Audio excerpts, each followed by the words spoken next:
সুপ্রিয় দর্শক, আসসালামু আলাইকুম। আর অন্য ধর্মে যারা আছেন সবাইকে শুভেচ্ছা জানাচ্ছি এবং আদব জানাচ্ছি। আপনাদের সামনে আমি হাজির হয়েছি আজকের আপনাদের কয়েকদিন যাবৎ অপেক্ষার পালার শেষ হলো। শুরু করছি আজকের অনুষ্ঠান হাজারো মানুষের অনুরোধে। আপনারা জানেন যে আমাদের এই বিশেষ আয়োজনগুলি আমরা করে থাকি এবং দীর্ঘদিন পর অবশেষে সাড়া দিতে হয়েছে আজকের এই আয়োজনটির জন্য। লাখো মানুষের প্রিয় এই ডিবেট অনুষ্ঠান আমরা মাঝে মাঝে করে থাকি।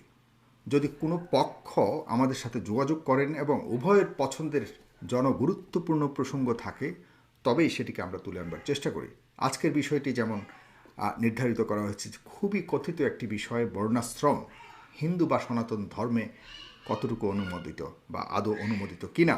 বিষয়টি বিভিন্ন সময়ে জনাব রাহুল হোসেন বিষয়টি নিয়ে নিজের মতো ও নিজের অনলাইন চ্যানেলে ভিডিও করেছেন বহুবার, বা তিনি বলার চেষ্টা করেছেন। বিষয়টি আমরা জেনেছি বা দেখে থাকি। অন্যদিকে আজকে যে আরেকজন অতিথি রয়েছেন, ভারতবর্ষের অত্যন্ত জনপ্রিয় ধর্মীয় গুরু ও সনাতনী প্রাজ্ঞ ধর্মীয় প্রচারক, তিনি আবার প্রায় শতাধিক ভিডিও তৈরি করেছেন ইসলাম ধর্মের বিভিন্ন বিষয় নিয়ে। ধর্মগুরু জনাব প্রেমাঞ্জনের শ্রীপদ প্রেমাঞ্জন দাসের ভিডিওগুলো লক্ষ লক্ষ মানুষ দেখে থাকেন। তিনি তার ভিডিওতে ইসলাম ধর্মের কিছু কিছু বিষয় নিয়ে আপত্তি এবং আয়াতসমূহের সাথে বাস্তবতার সাংঘর্ষিক দিকগুলি বিভিন্ন সময় তুলে ধরেছেন। আমরা দেখেছি এই দুজন অতিথি একে অপরজনের ধর্মের স্পর্শকাতর বিষয় নিয়ে তো কথা বলেনি, এবং তাও পাশাপাশি খণ্ডনও করে থাকেন এবং বহু সময় ধরে প্রচার করে আসছেন। তাই আমাদের এই দুই পক্ষের দর্শকদের অনুরোধে এই দুই বিজ্ঞ প্রাজ্ঞ ধর্মীয় পণ্ডিতকে মুখোমুখি করার আজকের এই প্রয়াস। বিষয়বস্তুটি নির্ধারণ করেছি গুরুজি জনাব শ্রীপদ প্রেমাঞ্জন দাসের সাথে। আমি কথা বলেছিলাম এই অনুষ্ঠানের আগে, আমি সরাসরি কথা বলেছিলাম এবং দাদাকে বলেছিলাম, গুরুজিকে বলেছিলাম যে কয়েকটা বিষয় আপনি আমাকে দিতে পারেন, আমি অপর পক্ষের সাথে কথা বলে নিব। এর মধ্যে অনেক আলোচিত লাভ জিহাদ নিয়েও আমি প্রশ্ন করেছিলাম যে গুরুজি, আপনি লাভ জিহাদ নিয়ে কি কোনো কথা বলবেন কিনা। তিনি আমাকে যেটা সুন্দর একটি কথা বলেছেন যে এই বিষয়টি তো ধার্য এবং মীমাংসিত, সুতরাং লাভ জিহাদ নিয়ে তেমন কোনো সংকট আমাদের মধ্যে নেই।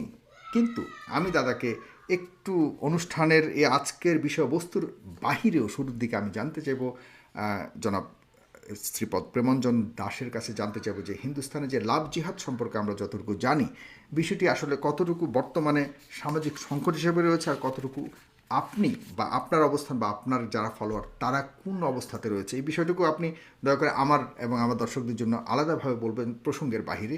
আমি যদিও আজকের এই প্রসঙ্গটি আপনি জানেন যে আমাদের সনাতন বা আপনাদের সনাতন ধর্মীয় আচারের উপরে আন্তর্জাতিক এই মহাবিতর্কে আপনার আগেই বলেছি বর্ণপ্রথা কি হিন্দু শাস্ত্রে অনুমোদিত কিনা, এই হলো বিষয়বস্তু। এবং অন্যান্য বিষয়বস্তু নিয়েও আমরা পরবর্তীতে আরও হয়তো অন্য ডিবেট করব বা অন্য আয়োজন করব। আজকের এই অনুষ্ঠানটি মূলত 1 ঘন্টা 30 মিনিটের অনুষ্ঠান আয়োজন করেছি, এবং আপনারা দেখতে পাচ্ছেন দুজন স্বনামধন্য ধর্মীয় গুরু রয়েছেন এবং গবেষক রয়েছেন। জনাব ব্রাদার রাহুল হোসেন, তিনি ইসলামী গবেষক, মুর্শিদাবাদ ভারত থেকে তিনি আমার সাথে যুক্ত হয়েছেন। এবং অপরপক্ষে রয়েছেন শ্রীপদ প্রভু প্রেমাঞ্জন দাস, তিনি ইসকন প্রতিনিধি, নদিয়া নবদ্বীপ মায়াপুর ভারত থেকে তিনি আমার সাথে যুক্ত হয়েছেন। আমি জনাব প্রেমাঞ্জন দাস, গুরুজি আপনার কাছে আসছি প্রথমে। আপনি দয়া করে বলবেন যে বিষয়বস্তুটি নির্ধারণ করেছি, এর আগে আমি যেটা বলেছিলাম যে এর বাহিরে লাভ জিহাদ নিয়ে আপনার যদি কোনো ধরনের ব্যক্তিগত মতামত থাকে এবং বর্তমান অবস্থান কি, সামাজিক ধর্মীয় আপনাদের দৃষ্টিভঙ্গি কি বিষয়ে, 1 আর 2 হলো আজকের যে বিষয়বস্তু সে নিয়ে এর পক্ষে বিপক্ষে আপনি বলবেন। আপনি ডেফিনেটলি আপনার যে সনাতন ধর্মে আছে তার আলোকে যে আজকের বিষয়বস্তু নির্ধারণ করছি সেটা নিয়ে আপনি একটু মতামত দেবেন। আপনার সময় 15 মিনিট। আমি একটু সময়ের আগে আমি আপনাকে যাওয়ার আগে আরেকটুবার আমি 1 মিনিট সময় নিচ্ছি যে আমাদের এই অনুষ্ঠানে যে বিষয়গুলো আমি ব্যক্তিগতভাবে মেনটেন করি সেটা হলো যে কেউ কারো কথার মধ্যে ঢোকা যাবে না, এবং প্রতিবার তো 15 মিনিট করে কথা বলবেন। কেউ কাউকে অশ্লীল বা কটূক্তি মন্তব্য কোনোভাবেই গ্রহণ করা হবে না। কেউ কারো ধর্মকে খাটো করা চলবে না। এবং এমন কিছু যদি ঘটে তাহলে আমার নিয়ম অনুযায়ী আমি 1 বার 2 বার আপনাদেরকে ওয়ার্ন করব, 3 বারের সময় যার সময় ছিল তাকে আমি বঞ্চিত করব সময় থেকে, এবং এই সময়টুকু অপর পক্ষকে আমি দিব। এই হলো আমার আপনাদের কাছে একদম সম্মানের সাথে বিনীতভাবে আপনাদের কাছে সবিনয়ে আমার এই কথা আবেদনগুলি করে রাখলাম। দাদা শুরু করবেন আপনার সময়। জি। তাহলে আপনি প্রথম প্রশ্ন করেছেন যে লাভ জিহাদ নিয়ে আমার কিছু মন্তব্য আছে কিনা। তো আমরা বৈষ্ণব ধর্মের অবলম্বী, আমরা বৈষ্ণব ধর্ম অনুসরণ করছি। আমি কিন্তু বৈষ্ণব গ্রুপকে রিপ্রেজেন্ট করছি। আপনারা তো নিশ্চয়ই শুনেছেন চৈতন্য মহাপ্রভুর প্রচারিত যে বৈষ্ণব ধর্ম। আমরা কিন্তু নিজেদেরকে হিন্দু বলি না। কারণ হিন্দু শব্দটা আমাদের অন্তত কোনো শাস্ত্রে আমরা পাইনি। তো এই জন্য আমরা নিজেদেরকে কখনো বলি সনাতন, আর বিশেষ পরিচয় হলো যে আমরা বৈষ্ণব। তো আমাদের বৈষ্ণব ধর্মে জাত বিচার নেই। কৃষ্ণ ভজনে নাহি জাতি কুলাদি বিচার। তো যেহেতু জাত বিচার নেই আমাদের ইস্কনে, বিবাহের ব্যাপারে আমাদের ইস্কনে এই যে আন্তর্জাতিক স্তরে খ্রিস্টানদের সঙ্গে হিন্দুদের বিবাহ বা আমেরিকানদের সঙ্গে বাঙালিদের বিবাহ, আমাদের কিন্তু আন্তর্জাতিক স্তরে আগে হয়তো খ্রিস্টান ছিল বা আগে মুসলিম ছিল, কিন্তু বিবাহের ব্যাপারে আমাদের কোনো ইয়ে নেই যে আগে খ্রিস্টান থাকলে পরে কোনো বৈষ্ণবকে বিবাহ করতে পারবে না, এই ধরনের কোনো বাধা আমাদের নেই। তো যার জন্য আমরা মনে করি যে ওই যে অসবর্ণ বিবাহ, হিন্দুদের মধ্যে একটা প্রথা আছে যে একই বর্ণের মানুষ বিবাহের কতগুলি বর্ণভিত্তিক নিয়ম আছে, যেটা আমাদের নেই, বৈষ্ণবদের নেই। বৈষ্ণবরা যে কোনো জাতের থেকে আসুক না কেন তারা পরস্পর বিবাহ বন্ধনে আবদ্ধ হতে পারে। তো যার জন্য লাভ জিহাদটা যেটা একটা চলছে, এটা যদি কেউ যদি কোনো অসৎ উদ্দেশ্যে করে, তো অসৎ লোক তো যে কোনো ভালো জিনিসকেও অসৎ কাজে ব্যবহার করতে পারে। কিন্তু যদি স্বামী ভালো হয়, স্ত্রী ভালো হয়, তাতে বিভিন্ন জাতির মধ্যে বিবাহ হতেই পারে। এবং ইসকন থেকে আমরা এটা কোনো অসবর্ণ বিবাহে আমাদের কোনো আপত্তি নেই। শুধু কি যারা ইসকনে বিবাহ করবে তারা ইসকনের মত অবলম্বন করে তারা বিবাহ করতে পারে। তাতে আমাদের বিভিন্ন দেশের লোক, প্রায় 150টি দেশের লোক আমাদের মায়াপুরে আছে, বিবাহ বন্ধনে আবদ্ধ হয়েছে। তার মধ্যে বাঙালির সঙ্গে অবাঙালির বিবাহ, আমেরিকানদের সঙ্গে বাঙালির বিবাহ, এইভাবে চলছে। তো এই জন্য আমরা লাভ জিহাদটাকে, যেটা একটা চলছে আজকাল, যে এটা মানে ধর্ম প্রচারের উদ্দেশ্যে অনেকে করছে, আমরা সেইভাবে নেই না। যদি আমাদের ইসকন মতে কেউ আসে, আমরা যে কোনো জাতির মানুষকে আমরা এই মানে স্বামী স্ত্রী হিসাবে তারা পরস্পরকে গ্রহণ করতে পারে এবং বিবাহ বন্ধনে আবদ্ধ হতে পারে। আমি কি বোঝাতে পারলাম? জি, জি, একদম স্পষ্ট। আপনার সময় এখন থেকে শুরু আজকের নির্ধারিত বিষয়ের উপরে। আজকের প্রধান আলোচ্য বিষয় আমরা আগে যা ঠিক করেছি, বর্ণাশ্রম। তো বর্ণাশ্রম নিয়ে আমাদের ইসকনের যে প্রধান গ্রন্থ ভগবত গীতা এবং শ্রীমদ্ ভাগবত পুরাণ, এটা হচ্ছে ইসকনের প্রধান শাস্ত্র গ্রন্থ। তো দুটো গ্রন্থ থেকে আমি উদ্ধৃতি দিয়ে আমি বোঝাবার চেষ্টা করব যে এই চাতুর্বর্ণটা আমাদের সনাতন শাস্ত্রে স্বীকৃত হয়েছে। যেমন ভগবত গীতার 4th অধ্যায়ের 13 নম্বর শ্লোকে ভগবান শ্রীকৃষ্ণ বলছেন, চাতুর্বর্ণং মায়া সৃষ্টং গুণ কর্ম বিভাগ। তো উনি বলছেন গুণ এবং কর্ম অনুসারে দুটো জিনিস উল্লেখ করেছেন। তিনি কিন্তু জন্ম কর্ম বিভাগ সেরকম বলেননি। জন্ম অনুসারে ব্রাহ্মণ, জন্ম অনুসারে ক্ষত্রিয়, এরকম কথা কিন্তু কৃষ্ণ বলেননি। কৃষ্ণ বলেছেন গুণকর্ম বিভাগ, অর্থাৎ গুণ অনুসারে এবং কর্ম অনুসারে। অনেক সময় গুণ থাকে কিন্তু কর্ম থাকে। যেমন ধরুন তসলিমা নাসরিন, উনি একজন ডাক্তার, উনি ডাক্তার, কিন্তু কর্ম অনুসারে উনি কিন্তু একজন লেখিকা, তাই না? তাহলে ওনার কর্মটা হচ্ছে উনি লেখিকা। উনি বই লেখেন, কবিতা লেখেন, কিন্তু ডিগ্রি কিন্তু পেয়েছেন ডাক্তার ডিগ্রি। গুণ অনুসারে ডাক্তার, কিন্তু কর্ম অনুসারে লেখিকা। কিন্তু আমাদের যে বর্ণাশ্রমটা, এটা বলা হচ্ছে গুণ ও কর্ম বিভাগ। গুণ এবং কর্ম যখন একসঙ্গে থাকবে, একজনের গুণ তিনি হয়তো ডাক্তার এবং তার কর্মও ডাক্তার, তখন আমরা তাকে ডাক্তার বলবো। ঠিক তেমনি ব্রাহ্মণের গুণ থাকলে এবং ব্রাহ্মণ যদি তার গুণ অনুসারে কর্ম করে, আমরা সহজ ভাষায় ব্রাহ্মণদেরকে বলি বুদ্ধিজীবী। হ্যাঁ, বুদ্ধিজীবীদেরকে বলা হয় ব্রাহ্মণ, শাসক গোষ্ঠীকে বলা হয় ক্ষত্রিয়। হ্যাঁ, আর প্রোডাক্টিভ ক্লাস অর্থাৎ যারা মানে ইকোনমিক, সমাজের ইকোনমিক দিকটা দেখেন তাদেরকে বলা হয় বৈশ্য। আর যারা মেইনলি লেবারার, শ্রমিক শ্রেণী, তাদেরকে বলা হয় শূদ্র। সংস্কৃতে বলা হচ্ছে, বাংলাতে বললে বুদ্ধিজীবী, শাসক গোষ্ঠী এবং বুদ্ধিজীবী, শাসক গোষ্ঠী, উৎপাদক গোষ্ঠী, productive class, intellectual class, administrative class, productive class, labourer class. এই চারটা শ্রেণী ভগবান শ্রীকৃষ্ণ স্বীকার করেছেন। চাতুর্বর্ণং মায়া সৃষ্টম, চাতুর্বর্ণং, চারটা বর্ণ তিনি নিজেই, ভগবান বলছেন আমি নিজেই সৃষ্টি করেছি। এবং সারা পৃথিবীতে এই চারটা শ্রেণী কিন্তু রয়েছে। বুদ্ধিজীবী পৃথিবীর যে কোনো সমাজে, যে কোনো দেশে বুদ্ধিজীবী আছে। হ্যাঁ, শাসক গোষ্ঠী, অ্যাডমিনিস্ট্রেটিভ ক্লাস পৃথিবীর যে কোনো দেশে, যে কোনো সমাজে আছে। হ্যাঁ, তারপরে প্রোডাক্টিভ ক্লাস, উৎপাদক গোষ্ঠী, বিজনেসম্যান, ফার্মার, এরা উৎপাদক গোষ্ঠী, এরা সমাজের ইকোনমিক যে নিড সেটা ওরা যোগান দিয়ে থাকে। তো এটা কিন্তু পৃথিবীর সমস্ত সমাজের সমস্ত দেশে আছে। আর লেবারার ক্লাস, ক্লাস 4 এমপ্লয়িজ, এগুলিও পৃথিবীর সব দেশেই আছে। তো এইভাবে চারটি বর্ণ ভগবান সৃষ্টি করেছেন। আবার ভগবান বলছেন ভাগবতের সপ্তম স্কন্ধের 11 অধ্যায়ের 35 নম্বর শ্লোকে, নারদ মুনি বলছেন যে যস্য জল লক্ষণং প্রক্তং তস্য বর্ণ অভিব্যঞ্জকম যদ অন্যত্রপি দৃশ্যত তত্ত্বনৈব বিনির্দিশত। যদি এই সমস্ত লক্ষণগুলি যে কোনো মানুষের মধ্যে দেখা যায়, এমন নয় যে জন্মসূত্রে ব্রাহ্মণ হলেই ব্রাহ্মণ হবে, অন্য মানুষের মধ্যেও, একজন শূদ্রের মধ্যেও যদি ব্রাহ্মণের লক্ষণ দেখা যায় তাহলে তাকে সেই বর্ণের অন্তর্ভুক্ত করতে হবে। হ্যাঁ, যে কোনো মানুষের মধ্যে যে কোনো বর্ণের লক্ষণ যদি পাওয়া যায় তাহলে তাকে সেই বর্ণে চিহ্নিত করতে হবে। একটা দৃষ্টান্ত দিলে বোঝা যাবে, যেমন একজন ডাক্তারের ছেলে, তার মধ্যে যদি ডাক্তারের বৈশিষ্ট্য থাকে তাহলে তাকে ডাক্তার বলে স্বীকার করা যাবে, না হলে তার মধ্যে যদি ইঞ্জিনিয়ারের বৈশিষ্ট্য থাকে তাহলে তাকে ইঞ্জিনিয়ার বলে স্বীকার করতে হবে। এমন নয় যে ডাক্তারের ছেলে বলে তাকে ডাক্তারই বলতে হবে, ডাক্তারের ছেলে ইঞ্জিনিয়ার হতে পারে।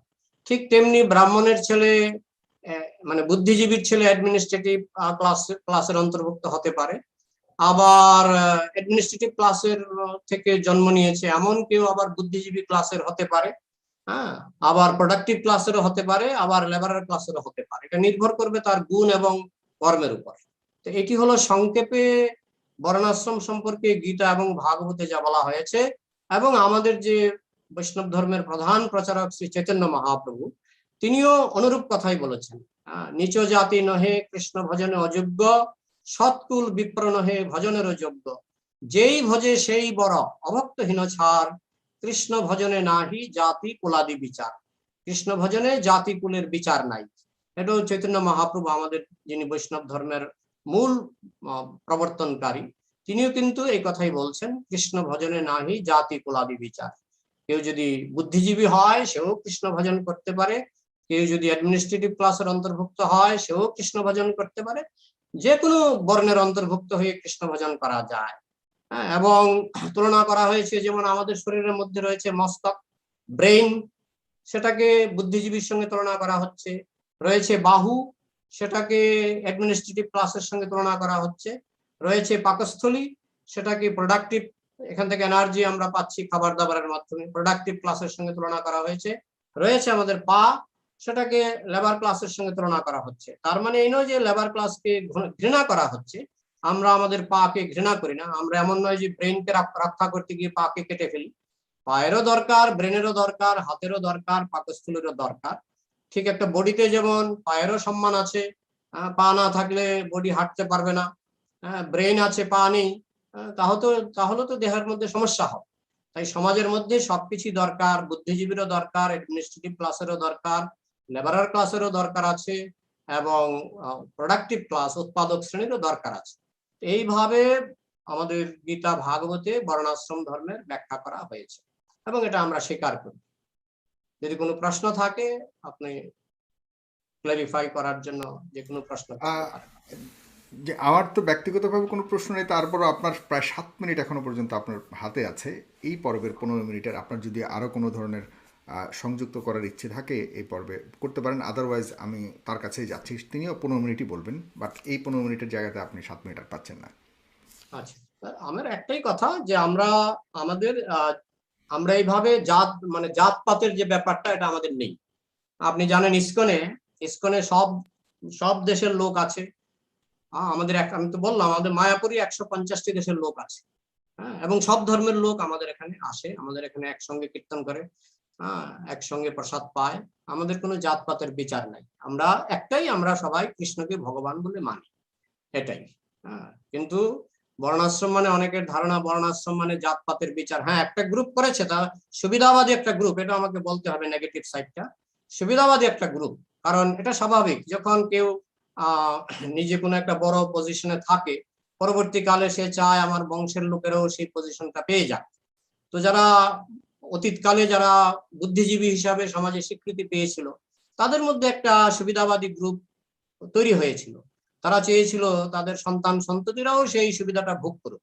অর্থাৎ বুদ্ধিজীবী হিসাবে তাদের সমাজে যে সম্মান, এটা স্বাভাবিক, বুদ্ধিজীবীদের সম্মান একটু বেশি।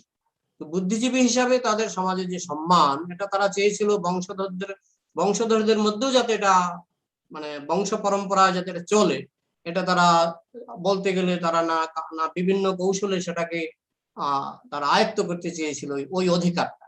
কিন্তু সেটা আমাদের সনাতন শাস্ত্রের মূল শিক্ষা নয়। এখন দুষ্ট লোক সব জায়গাতে আছে, সব দেশে সব ধর্মে কম বেশি দুষ্ট লোক থাকেই। তারা ওই ধর্মের নাম ভাঙিয়ে তারা অনেক সময় এই বর্ণাশ্রমের অপব্যবহার করেছে, বর্ণাশ্রমের অসৎ প্রয়োগ করেছে। তারা বলছে যে আমরা যেহেতু জন্মগতভাবে ব্রাহ্মণ, তাই আমাদের সন্তান সন্ততিও ব্রাহ্মণ। কিন্তু সেটা অন্তত বৈষ্ণব ধর্মে এই ধরনের সুবিধাবাদীদের যে সিদ্ধান্ত, এটা বৈষ্ণব ধর্মে স্বীকার করা হয় না। আমি তো বললাম যে কৃষ্ণ ভজনে নাহি জাতি কুলাদি বিচার। তাই বিভিন্ন সুবিধাবাদী গ্রুপ চেষ্টা করতে পারে। দেখুন, ধর্মের অপব্যাখ্যা সব ধর্মেই আছে, এটা অস্বীকার করার উপায় নেই। খ্রিস্টান ধর্ম বলুন, মুসলমান ধর্ম বলুন, হিন্দু ধর্ম বা সনাতন ধর্ম বলুন, সব জায়গাতেই ওই অপব্যাখ্যাকারীর দল সব জায়গাতেই আছে।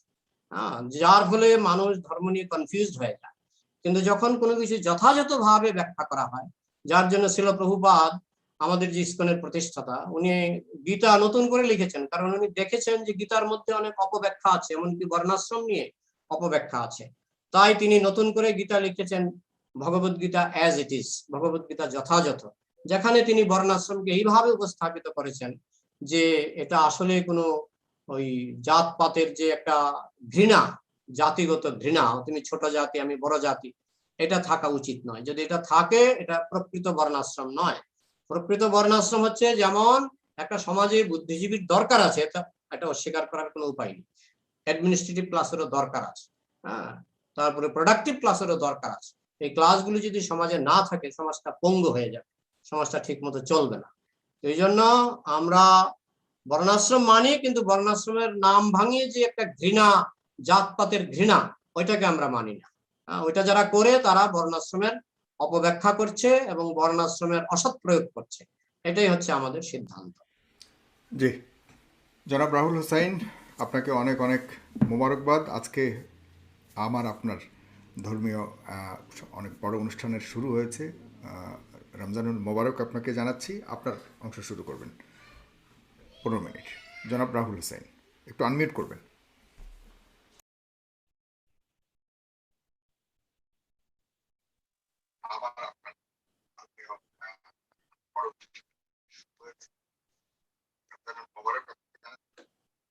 আচ্ছা, সাগর ভাই, আমার কথা শোনা যাচ্ছে কিনা একটু বলবেন? আমার এখানে ডিসপ্লেতে কিছু আসছে না আপাতত। জি জি, শোনা যাচ্ছে। জি, বলুন বলুন।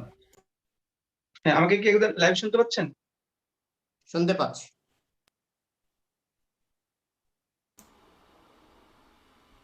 জনাব রাহুল হোসেনের একই ধরনের সমস্যা এখনো কন্টিনিউড আছে।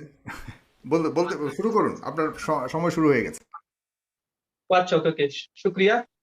যাই হোক, প্রথমে আমি একটু মানে ক্ষমা চেয়ে নিচ্ছি। মানে আমি আমার যে মোবাইল থেকে আমি বারবার যুক্ত হই, তো আমার মোবাইলটার কি প্রবলেম বুঝি না, মানে আমি কোনো কথা আমি শুনতে পাচ্ছি না, এমনকি আমি এখন স্ক্রিনটা দেখতে পাচ্ছি না। এই জন্য এই মোবাইল থেকে আমাকে এই ভিডিওটা দেখতে হচ্ছে, দেখে শুনতে হচ্ছে, তারপরে আমাকে আবার আমি মানে জাস্ট অন্য একটা মোবাইল থেকে শুনছি। তো এটা আমার মোবাইলের প্রবলেম। আমি অনেক চেষ্টা করে আমি শুনতে হতে পারিনি, কেন কি হয়েছে। তো সম্মানিত সুধী, যাই হোক, আমি আলোচনা করার পূর্বে যে সময়টা নিলাম এই সময়টা আমি চাচ্ছি যে এটা যেন এই সময়টা যেন ধার্য না করা হয়। মানে আমি একটু প্রবলেমের জন্য অ্যাড করলাম আর কি। তো দ্বিতীয় বিষয়, যাই হোক, আমি আলোচনা শুরু করছি, আমার টাইম নোট করা হোক। আলহামদুলিল্লাহি রাব্বিল আলামিন ওয়াসসালাতু ওয়াসসালামু আলা রাসূলিল আমিন ওয়া আলা আলিহি ওয়া সাহবিহি আজমাইন, আম্মা বাদ। আউযু বিল্লাহিস সামিউল আলিম মিনাশ শাইতানির রাজিম মিন হামজিহি ওয়া নাফসিহি ওয়া নাফসিহি। বিসমিল্লাহির রহমানির রহিম। ওয়া লাকাদ কারামনা ইয়া বানি আদম। সম্মানিত সুধী, যারা ফেস দ্য পিপল এই মুহূর্তে আমাকে সরাসরি দেখছেন এবং আমাদের পণ্ডিত জি যিনি আজকে খুব সুন্দরভাবে চমৎকারভাবে শ্রীপাদ প্রেমারঞ্জন দাস তিনি আলোচনা করেছেন, এবং উনি অনেক গুরুজন ব্যক্তি এবং আমাদের সবচাইতে অ্যারেঞ্জ করার জন্য সাইফুল সাগর ভাইকে ধন্যবাদ। এবং এই মুহূর্তে যারা আমাদেরকে সরাসরি লাইভে দেখছেন এবং পরবর্তী সময়তে আপনারা লাইভ মানে ভিডিওটা আবার পুনর্বার দেখবেন, তাদের সকলের শুকরিয়া আদায় করি এবং তাদের প্রত্যেকে ধন্যবাদ দিয়ে আজকে আলোচনা আমরা শুরু করতে চলেছি। আমার আলোচনা আমি শুরু করবো ইনশাআল্লাহ। আজকের যে আলোচ্য বিষয় হিন্দু ধর্মের বর্ণপ্রথা অথবা বর্ণাশ্রম, এই বিষয়টা নিয়ে। তো প্রথম 15 মিনিট আমাদের পণ্ডিতজি তিনি আলোচনা করেছেন। জাস্ট আমি প্রথম 15 মিনিটে আমি আমার প্রেজেন্টেশন ইনশাল্লাহ আমি আলোচনা করব, তারপরে আমি রিবাটেলে যাব। প্রথম কথা হচ্ছে এটা যে বর্ণাশ্রম ঠাকুরমশাই বা পণ্ডিতজি আজকে যে ব্যাখ্যাটা করেছে, আলহামদুলিল্লাহ এই ব্যাখ্যাটা আমি সম্পূর্ণ মানে তিনি যে ব্যাখ্যা করেছেন এই ব্যাখ্যাটার সঙ্গে আমি মানে তার যে উদ্দেশ্য খুব ভালো। এবং আমি আজকে এই বিতর্কতে আমি সত্যি শ্রোতা মণ্ডলীকে বলি, আমি যদি আজকে হেরে যাই বা আমার যদি আমাকে যদি ভুল প্রমাণ করতে পারে পণ্ডিতজি, তাহলে সবচেয়ে গোটা বিশ্বের মধ্যে আমি বেশি খুশি হব। কারণ আমি বর্ণপ্রথা বা বর্ণাশ্রম নিয়ে যেগুলো আমি পড়েছি এবং আমি যেটা বুঝেছি সেটা হচ্ছে এটা একটা খারাপ একটা প্রথা।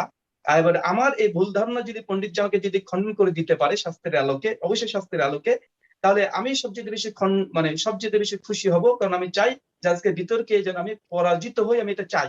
কারণ এটাই, কারণ আমি যদি জিতে যাই তাহলে এটা খুব সহজে প্রমাণ হয়ে যাবে যে হিন্দু শাস্ত্রের আলোকে বর্ণপ্রথা এই একটা আইন, এটা খুব একটা বর্বর আইন। কেননা পণ্ডিতজি নিজেও স্বীকার করেছেন তার আলোচনাতে। তাই আমি মানে সবচেয়ে বেশি খুশি হব যে আজকে বিতর্কে আমি যেন পরাজিত হই। কিন্তু যাই হোক, আমাদের আজকের আলোচ্য বিষয় হিন্দু শাস্ত্রে বর্ণপ্রথা বা বর্ণাশ্রম। এই কথা আলোচনা একজন মুসলিমের সঙ্গে বা কেন, কেননা ইসলাম এই বর্ণাশ্রম বা বর্ণপ্রথাকে 1400 বছর আগে তার মাথায় মানে একটা কুঠোর ঘাত করেছে। পবিত্র কোরআন সূরা নিসা সূরা 4 আয়াত নম্বর 1 এ আল্লাহ সুবহানাহু ওয়া তাআলা বলছেন, বিসমিল্লাহির রহমানির রহিম, ইয়া আইয়ুহান নাসু তাকু রাব্বাকুমুল্লাযী খালাকাকুম মিন নাফসিন ওয়াহিদা। আল্লাহ সুবহানাহু ওয়া তাআলা বলছে মানুষ সম্প্রদায়, ইয়া আইয়ুহান নাস, সমস্ত মানুষকে, হিন্দু মুসলিম বৌদ্ধ জৈন খ্রিস্টান সবাইকে, ইয়া আইয়ুহান নাস, হে মানব সম্প্রদায়, উত্তাকু, তুমি রবকে ভয় করো, আল্লাহকে ভয় করো, সৃষ্টিকর্তাকে ভয় করো, যে তোমাদেরকে সৃষ্টি করেছে একজোড়া নারী এবং পুরুষ থেকে, তারপর গোটা বিশ্ব জগতে ছড়িয়ে দিয়েছে। আল্লাহ সুবহানাহু ওয়া তাআলা এই পবিত্র কোরআনের আয়াত দিয়ে সমস্ত মানুষকে তিনি সমান আল্লাহ সুবহানাহু ওয়া তাআলা দেখিয়েছেন। 2 নম্বর পবিত্র কোরআন সূরা বানী ইসরাঈল 17 আয়াত নম্বর 77 আল্লাহ সুবহানাহু ওয়া তাআলা বলছেন, লাকাদ কাররামনা ইয়া বানী আদম, নিশ্চয়ই আদম সন্তান হিসাবে প্রত্যেক আদম সন্তানের আল্লাহর কাছে তাদের একটা মর্যাদা আছে। তাই পবিত্র কোরআন একজন মানুষের শুধু জন্মের ভিত্তিতে কে মানে মানে জন্মের ভিত্তিতে তাকে যে উঁচু কাউকে নিচু বলবে এই মতবাদকে 1400 বছর আগে পবিত্র কোরআন আলহামদুলিল্লাহ খণ্ডন করেছে এবং মানুষকে মানবতার কথাগুলো বলেছে। কিন্তু আমরা যখন হিন্দু শাস্ত্র যখন পড়ি তখন আমরা দেখি যে পবিত্র কোরআনের সম্পূর্ণ উল্টো কথা আছে। যদিও আজকে আমাদের পণ্ডিত জি তিনি যেভাবে উপস্থাপন করেছেন তার উপস্থাপনটা ভালো, খুব সুন্দর, এবং আমি চাই যে এমনই মানুষের মানসিকতা হওয়া উচিত। কিন্তু দুর্ভাগ্যজনক হলে সত্য কথা, পণ্ডিত জি যে কথাগুলো বলেছেন শাস্ত্রের সঙ্গে এগুলোর মিল নেই। আমার প্রেজেন্টেশন আমি শুধুমাত্র এটা দেখাবো। পণ্ডিতজি প্রথমেই তিনি একটা কথা বলেছেন যে ইসকনের বিবাহ মানে অষ্টবর্ণ বিবাহ এটা ইসকনের নেই। তার জন্য একজন ইসকন যারা ব্রাহ্মণ তারা শূদ্রকে বিয়ে করতে পারে, বা যারা ব্রাহ্মণ তারা মানে ক্ষত্রিয়কে বিয়ে করতে পারে। আমার কাছে আমি একটা প্রশ্ন করব, এটা যদি এমনটাই হয় তাহলে ইসকনরা কি এই অনুলোম বিবাহ বা প্রতিলোম বিবাহ এটাকে জায়েজ বা অনুমোদিত বলে, এটা কিসের ভিত্তিতে? এটা কি শাস্ত্রের আলোকে? যদি শাস্ত্রের আলোকে হয় তাহলে পণ্ডিতজিকে বলবো একটা আমাকে প্রমাণ একটা পেশ করতে, যে আপনারা যেটাকে অনুমোদিত মনে করেন তা এটা অনুমোদন করেন কিসের ভিত্তিতে? কেননা এটা খুব ভালোভাবে আমি দেখাই। এটা হচ্ছে আপনারা সবাই চিনতে পারবেন, এটা শ্রীমদ ভাগবত, এটা হচ্ছে পুরাণ একাদশ স্কন্ধ দ্বিতীয় ভাগ। এটা হচ্ছে স্বয়ং ইসকনের মহাপ্রভু যিনি ইসকনের যিনি প্রভু তিনি স্বয়ং ভক্তি বেদান্ত স্বামী প্রভুপাদ তিনার এটা ভাগবতের এটা একটা ব্যাখ্যা গ্রন্থ। তিনি এই ব্যাখ্যা গ্রন্থের মধ্যে পরিষ্কার ভাবে তিনি লিখেছেন, দেখেন আমি দেখাচ্ছি এখানে যে শ্রীমদ ভাগবত এটা হচ্ছে 11 স্কন্ধ, 174 নম্বর পৃষ্ঠা খুলবেন, এবং এর অধ্যায় হচ্ছে 11, স্কন্ধ হচ্ছে 11, অধ্যায় হচ্ছে 17, শ্লোক নম্বর 39 এর ব্যাখ্যা করতে গিয়ে প্রভুপাদ তিনি বলছেন শূদ্র বিবাহ করবে শুধুমাত্র শূদ্রকেই। ব্রাহ্মণ প্রথম স্ত্রী হবেন ব্রাহ্মণী, তার দ্বিতীয় স্ত্রী হবে ক্ষত্রিয় সমাজের, তৃতীয় স্ত্রী হবেন বৈশ্য সমাজের, চতুর্থ স্ত্রী হবেন শূদ্র সমাজ। আর শূদ্র কেবল শূদ্রকেই বিবাহ করবেন। এখানে স্পষ্ট ভাবে বলছে শূদ্রকে কোনো ক্ষত্রিয়ের সঙ্গে, কোনো বৈশ্যের সঙ্গে, কোনো ব্রাহ্মণের সঙ্গে বিয়ে করা অনুমোদিত নয়। স্বয়ং প্রভুপাদ তিনি বলছেন। আমি জানি না যে আমাদের পণ্ডিতজি তিনি একজন ইসকনের সদস্য হয়ে কিভাবে তিনি প্রভুপাদের উল্টো কথা বলতে পারেন। এখানে সরাসরি স্পষ্ট ভাবে প্রভুপাদ বলছেন একজন শূদ্র শুধুমাত্র শূদ্রকে বিয়ে করবে, একজন শূদ্র ব্রাহ্মণকে বিয়ে করতে পারবে না। হ্যাঁ, ব্রাহ্মণরা সে শূদ্রকে বিয়ে করতে পারে, ব্রাহ্মণ উচ্চ বর্ণ, উচ্চ বর্ণের মানুষরা নিচু বর্ণের সবাইকে বিয়ে করতে পারে, কিন্তু কোন নিচু বর্ণ উচ্চ বর্ণকে বিয়ে করতে পারবে না, যেটা প্রভুপাদ তিনি তার ভাগবত পুরাণের মধ্যে স্পষ্ট ভাবে বলে দিয়েছে। আমি রেফারেন্সটা দিয়েছি। সম্মানিত সুধী, আসেন আমাদের পণ্ডিতজি যে কথাটা তিনি বলতে যাচ্ছেন যে শ্রীমদ্ ভাগবত গীতা তিনি মূলত যেটা বলেছেন 4th অধ্যায় 13 নম্বর শ্লোক বলছেন যে চতুর্বর্ণ মায়া সৃষ্টাং গুণা কর্ম বিভাগেশিয়া। চতুর্বর্ণ মায়া সৃষ্টাং, পণ্ডিতজি নিজে বলছেন যে বর্ণ প্রথা বর্ণাশ্রম এটা মানুষ নাকি তার সুবিধার জন্য সৃষ্টি করেছে, জি না। এখানে মূল গীতাতে বলছে 4th অধ্যায় 13 এবং 14 নম্বর শ্লোকে বলছে চতুর্বর্ণা, 4টে বর্ণ, মায়া সৃষ্টাং, মায়া মানে আমি, সৃষ্টাং ভগবান শ্রীকৃষ্ণ স্বয়ং তিনি নিজে বলছেন যে আমি সৃষ্টি করেছি। অতএব এটা কোনো মানুষ সৃষ্টি করেছেন মানে স্বয়ং স্রষ্টা, যেটা ইসকনিদের বা বৈষ্ণবদের স্রষ্টা শ্রীকৃষ্ণ তিনি বলছেন যে তিনি এই 4টে বর্ণকে সৃষ্টি করেছেন। পণ্ডিত যেখানে ব্যাখ্যা করতে গিয়ে বলছেন যে গুণা কর্মা, এই গুণ কর্ম দিয়ে তিনি বলতে চাচ্ছেন যে মানুষ যে গুণ নিয়ে জন্মগ্রহণ করবে ওই গুণের পরে যদি কর্ম দিয়ে তার গুণকে পরিবর্তন করতে পারে, মানে প্রথমে তার গুণ মানে কোন গুণ নিয়ে জন্মগ্রহণ করছে, তার কর্ম যদি একজন শূদ্র হয়ে শূদ্র পরিবারে জন্মগ্রহণ করলো কিন্তু সে যদি কর্মটা করে ব্রাহ্মণের তাহলে সে ব্রাহ্মণ হতে পারে। এটা আসলে মানে আমার কথা, আমি মনে করি যে এই শ্লোকটার একটা ভুল ব্যাখ্যা। কেননা সম্পূর্ণভাবে আমি আপনাকে দেখাই যে উনি আমাকে ইসকনের অনুবাদ দেখিয়েছেন, ইসকনের অনুবাদ, যে ইসকনে এই অনুবাদ করা হয়েছে প্রভুপাদ করেছে। কিন্তু আপনাদেরকে দেখাই এটা হচ্ছে শাঙ্কর ভাষ্য। শাঙ্কর ভাষ্য শ্রীমদ্ ভাগবত গীতার আজ থেকে 700 বছর প্রায় আগেকার মানে ব্যাখ্যা। এখন নব্য ভাষ্যকার তার অনেক রকমের করতে পারে, কিন্তু আদি ভাষ্যকার যারা স্বামী শঙ্কর আচার্য তিনি পরিষ্কারভাবে তিনি কি বলছেন এখানে গুণকর্ম। এখন এই গুণ বলতে যে একজন ব্যক্তির যে গুণ নিয়ে জন্মগ্রহণ করে সে যদি ব্রাহ্মণ পরিবারে জন্মগ্রহণ সে ব্রাহ্মণই হবে। এখানে পরিষ্কারভাবে আমি দেখাতে পারি এবং স্ক্রিনশটগুলো দেখানো যায়। এখানে আমার কিছু প্রবলেম হচ্ছে এই জন্য। এখানে দেখেন এই গুণাকর্ম বলতে কি বোঝাচ্ছে, শ্রীমদ্ ভাগবত গীতা 18 অধ্যায় 41 নম্বর শ্লোকে ব্যাখ্যা করছে শঙ্কর ভাষ্য কি বলছে দেখেন। অথবা প্রাণীদের পূর্ব জন্মকৃত কর্মের সংস্কার বর্তমান জন্ম স্বীকার্য অভিমুখী হয় তখন অভিব্যক্ত হয়, তখন তাকে স্বভাব বলে।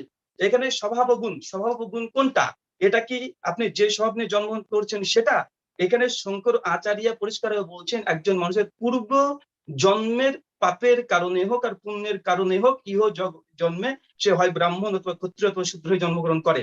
তার মানে এটা স্পষ্ট গীতার এই ভাষ্য থেকে, যারা আপনারা শঙ্করকে মানেন, শঙ্কর ভাষ্য মানেন, তারা স্পষ্ট এখান থেকে বুঝে যাচ্ছে। আরেকটা যারা গৌরী বৈষ্ণব তাদের দেখেন শ্রীধর স্বামীর ভাষ্য, এখানে তিনি 18 অধ্যায় 31 নম্বর শ্লোকে তিনি বলে দিয়েছেন যেখানে গুণাকর্ম বিভাষিয়ার যে মানে ব্যাপারটাকে তিনি বলতে যাচ্ছেন এটা পূর্ব জন্মের কারণেই এই জন্মের প্রভাব পড়ে। এই জন্য কেউ ব্রাহ্মণ পরিবারে জন্মগ্রহণ করে, কেউ শূদ্র পরিবারে জন্মগ্রহণ করে। তার মানে বোঝা যাচ্ছে খুব স্পষ্ট ভাবে যে গুণাকর্ম বিভাষিয়া এটা আগে থেকেই এটা তৈরি হয়ে থাকে। এটা কোনো ব্যক্তি ব্রাহ্মণ পরিবারে জন্মগ্রহণ করলে সে ব্রাহ্মণ হয়, সেই শূদ্র কখনো সে ব্রাহ্মণ হতে পারে না। এই দুটো ভাষ্য থেকে আমি প্রথমত দেখালাম এবং তার ওটাকে খণ্ডন করলাম। আসে আমি কিছু স্পষ্ট প্রমাণ দেখাবো যেখানে সম্পূর্ণভাবে বোঝা যাবে যে এই মানে ব্রাহ্মণ বৈশ্য বা শূদ্র এগুলো ব্রাহ্মণ বৈশ্য শূদ্র সম্পূর্ণ জন্মের ভিত্তিতে, এটা কর্মের ভিত্তিতে পরিবর্তন করে না। আসেন প্রথমে দেখাবো বেদ। এটা হচ্ছে ঋগ্বেদ, আপনারা দেখছেন এটা ঋগ্বেদ, এটা ঋগ্বেদ 10ম মণ্ডল 90 নম্বর সূক্তে 12 নম্বর শ্লোক বা মন্ত্র পরিষ্কারভাবে যেটাকে পুরুষ সূক্ত বলা হয়। এখানে ভগবান স্বয়ং বলছে, ঈশ্বর বলছেন ইহার মুখে ব্রাহ্মণ হইল, দুই বাহু রাজস্ব হইল, যা উরু ছিল তাহা বৈশ্য হলো, দুই চরণ হইতে শূদ্র হইল।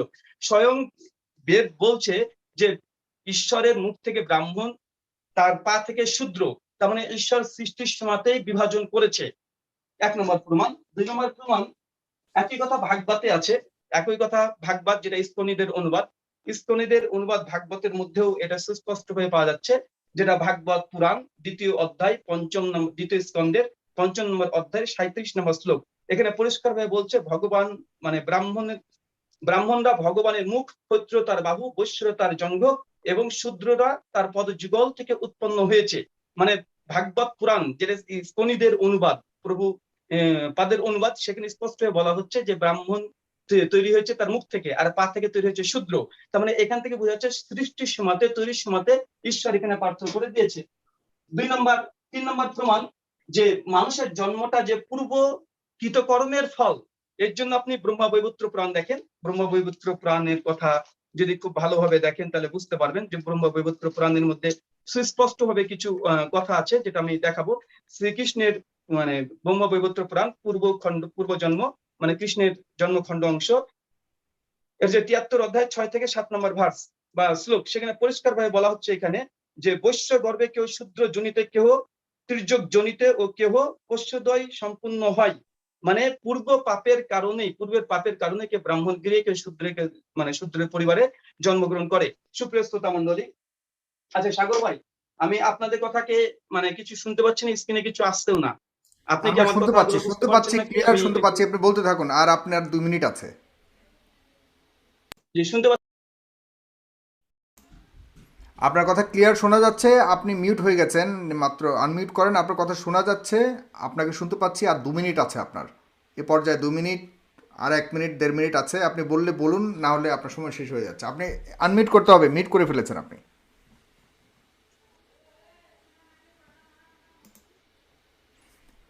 মিউট করে ফেলেছেন।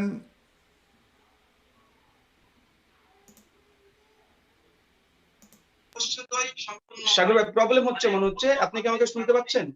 আপনাকে আমি শুনতে পাচ্ছি ক্লিয়ার, বাট আপনি আমাকে শুনতে পাচ্ছেন না। আমি আমি আপনাকে, আপনি অনেক পেছনে রয়ে গেছেন, আমি আপনার কাছে আসতে পারছি না আর। জি, প্রেমঞ্জন দাস বলবেন, আপনি আপনার 15 মিনিট এখন থেকে শুরু। আপনার ডিভাইস ঠিক করুন মিস্টার রাহুল হুসাইন, আমি আপনার কাছে থাকতে পারছি না, আপনার সময় শেষ। জি আমি শুরু করব। জি প্লিজ। তো আমি যে পয়েন্টগুলো উনি বলেছেন, আমি যদি কোনো পয়েন্ট মিস করি আমাকে কাইন্ডলি একটু রিমাইন্ড করে দিলে ভালো হবে। আমি চেষ্টা করছি উনি যে সমস্ত পয়েন্ট বলেছেন, পয়েন্ট ধরে ধরে আমি উত্তর দেওয়ার চেষ্টা করছি। যদি কোনো কারণে কোনো পয়েন্ট মিস হয় আমার এই 15 মিনিটের মধ্যে, তাহলে যদি একটু কাইন্ডলি যদি রাহুল ভাই যদি একটু পয়েন্টগুলি ধরিয়ে দেন তাহলে খুব ভালো হয়। তো একটা উনি অনুলোম বিবাহ এবং প্রতিলোম বিবাহের কথা বলেছেন। তো যেমন বলা হচ্ছে ব্রাহ্মণ কোনো শূদ্রকে বিবাহ করতে পারে না, সেটা একটা নিয়ম আছে এটা, কিন্তু সেই নিয়মটার একটা ব্যাখ্যা আছে। যেমন একজন কলেজের প্রফেসর, একজন কলেজের প্রফেসর, তিনি কি একজন মানে সাধারণ অশিক্ষিত মূর্খ লেবারারকে বিবাহ করবেন? সাধারণত করেন না। তিনিও চান আমি যেহেতু প্রফেসর, আমি একজন শিক্ষিতা মহিলাকে বিবাহ করি। অর্থাৎ বুদ্ধিজীবীরা চাইবেন বুদ্ধিজীবীদের বিবাহ করতে, এটা একটা স্বাভাবিক নিয়ম আছে। হ্যাঁ, যারা অ্যাডমিনিস্ট্রেটিভ ক্লাস, সাধারণত স্বামী স্ত্রী যদি একই ক্যাটাগরির হয়, অ্যাডমিনিস্ট্রেটিভ ক্লাস, স্বামী অ্যাডমিনিস্ট্রেটিভ ক্লাস, স্ত্রী অ্যাডমিনিস্ট্রেটিভ ক্লাস হলে সুবিধা হয়। হ্যাঁ, তারপর স্বামী বুদ্ধিজীবী, স্ত্রী বুদ্ধিজীবী হলে সুবিধা হয়। তাহলে এদের মধ্যে একটা অ্যাডজাস্টমেন্টের একটা সুবিধা আছে। হ্যাঁ, স্বামী লেবারার, স্ত্রী যদি খুব কলেজের প্রফেসর হয় তাহলে অ্যাডজাস্টমেন্টের সমস্যা হয়, যার জন্য সমাজে হয় না এই ধরনের বিবাহ। আপনি দেখবেন বর্তমান সমাজেও একজন কলেজের প্রফেসর তিনি কখনো একজন অশিক্ষিত মূর্খকে বিবাহ করতে চান না। তিনি চান আমি যেহেতু বুদ্ধিজীবী, আমার স্ত্রীও যেন মোটামুটি বুদ্ধিজীবী হয়। হ্যাঁ, অ্যাডমিনিস্ট্রেটিভ ক্লাসের লোকেরা চান যে আমি যেহেতু অ্যাডমিনিস্ট্রেটিভ ক্লাসে আছি, আমার স্ত্রীও যদি একটু অ্যাডমিনিস্ট্রেটিভ বিষয়গুলো বুঝতে পারে তাহলে সুবিধা হয়। এটা স্বাভাবিক। স্বামী স্ত্রী যদি একই ক্যাটাগরির হয় তাহলে অ্যাডজাস্টমেন্টটা, পারিবারিক অ্যাডজাস্টমেন্টটা ভালো হবে। সেই জন্য বিবাহের কিছু অনুলোম প্রতিলোম দেওয়া আছে, কিন্তু পাশাপাশি শুধু একটা শ্লোক দেখলে তো হবে না।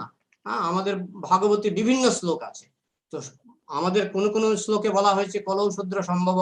কলিযুগে বেশিরভাগই মানে বুদ্ধিজীবী নেই বললেই চলে। কলিযুগে বেশিরভাগই বলা হচ্ছে শূদ্র কলিযুগে। তো সেক্ষেত্রে বলা হয়েছে যদি কেউ কৃষ্ণ ভক্ত হয়ে যায় তখন মোটামুটি একই ক্যাটাগরির একটা অ্যাডজাস্টমেন্টে আসা যায়। তো যখন কেউ কৃষ্ণ ভক্ত হয়ে যায় তখন আমরা এই অনুলোম প্রতিলোম বিবাহের যে ব্যারিয়ারটা সেটাকে আমরা গুরুত্ব দিই না। কিন্তু এটাও ঠিক, একজন বুদ্ধিজীবীকে বিবাহ করতে চাইবেন, একজন অ্যাডমিনিস্ট্রেটিভ ক্লাসের লোক একজন অ্যাডমিনিস্ট্রেটিভ ক্লাসের লোককে বিবাহ করতে চাইবেন, এটা স্বাভাবিক। তো সেই জন্য এই অনুলোম প্রতিলোম বিবাহের যে ব্যবস্থাটা দেওয়া হয়েছে, যে যেন কাছাকাছি থাকে। হ্যাঁ, কম পক্ষে একজন ব্রাহ্মণ, কম পক্ষে একজন অ্যাডমিনিস্ট্রেটিভ ক্লাসের মেয়েকে বিবাহ করতে পারেন, আর না হলে একজন ব্রাহ্মণ ক্লাসের মানে বুদ্ধিজীবী ক্লাসের মেয়েকে বিবাহ করলে অ্যাডজাস্টমেন্টটা ভালো হবে। সে অ্যাডজাস্টমেন্টের চিন্তা করেই অনুলোম প্রতিলোম বিবাহের ব্যবস্থাটা আমাদের সনাতন শাস্ত্রে করা হয়েছে। কিন্তু সেখানেও আবার বলা হয়েছে যে যদি কেউ কৃষ্ণ ভক্ত হয়ে যায়, কৃষ্ণ ভজনে নাহি জাতি কুলাদি বিচার, সেক্ষেত্রে কিন্তু ওই ওই যে বেরিয়ারটা, এটাকে আর গুরুত্ব দেওয়া হয় না। আর জন্মসূত্রে উনি যেটা বলেছেন, ব্রাদার রাহুল যেটা বলেছেন যে কর্ম অনুসারে জন্ম হয়, একথা ঠিক। আমি যদি এমন কর্ম করি যে আমার ডাক্তার পরিবারে জন্ম হবে, হতেই পারে আমার কর্মের জন্য আমি হয়তো পূর্বজন্মে এমন কিছু কর্ম করেছি সনাতন শাস্ত্র অনুসারে যে আমার ডাক্তার পরিবারে জন্ম হবে, কিন্তু তার মানে এই নয় যে ডাক্তার পরিবারে জন্ম হলেই আমি ডাক্তার হব।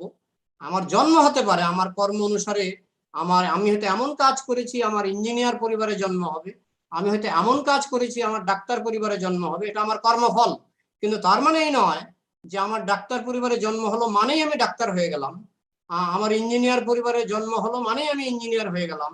ঠিক তেমনি আমার কর্ম অনুসারে আমার ব্রাহ্মণ পরিবারে জন্ম হতে পারে, ক্ষত্রিয় পরিবারে জন্ম হতে পারে, নিশ্চয়ই এটা আমার কর্মফল। কিন্তু তার মানে এই নয় যে পরিবারে জন্ম হবে, যে আমার ডাক্তার পরিবারে জন্ম হলে মানে আমি জন্মসূত্রেই ডাক্তার, এটাও ঠিক নয়। সুতরাং আমার জন্মের পরেও আমার কিছু দায়িত্ব থাকে, আমার কিছু ভূমিকা থাকে, সেটা হলো আমার কর্ম। হ্যাঁ, জন্ম হোক যথা তথা, কর্ম হোক ভালো।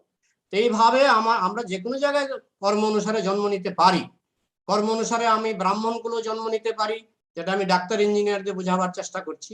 আমি ডাক্তার বংশেও জন্মগ্রহণ করতে পারি, ইঞ্জিনিয়ারের বাড়িতেও জন্মগ্রহণ করতে পারি, কিন্তু জন্মগ্রহণের দ্বারা এই গ্যারেন্টি আসে না যে আমি ডাক্তার পরিবারে জন্মগ্রহণ করেছি মানেই আমি ডাক্তার।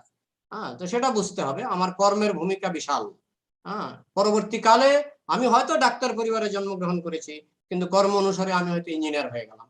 ঠিক তেমনি কর্ম অনুসারে আমি হয়তো ব্রাহ্মণ পরিবারে জন্মগ্রহণ করেছি, কিন্তু মানে গুণ অনুসারে আমি জন্ম অনুসারে পূর্বজন্মের কর্ম অনুসারে আমি কোনো ব্রাহ্মণ পরিবারে জন্মগ্রহণ করেছি, কিন্তু সেখানে আমি শূদ্র হয়ে যেতে পারি।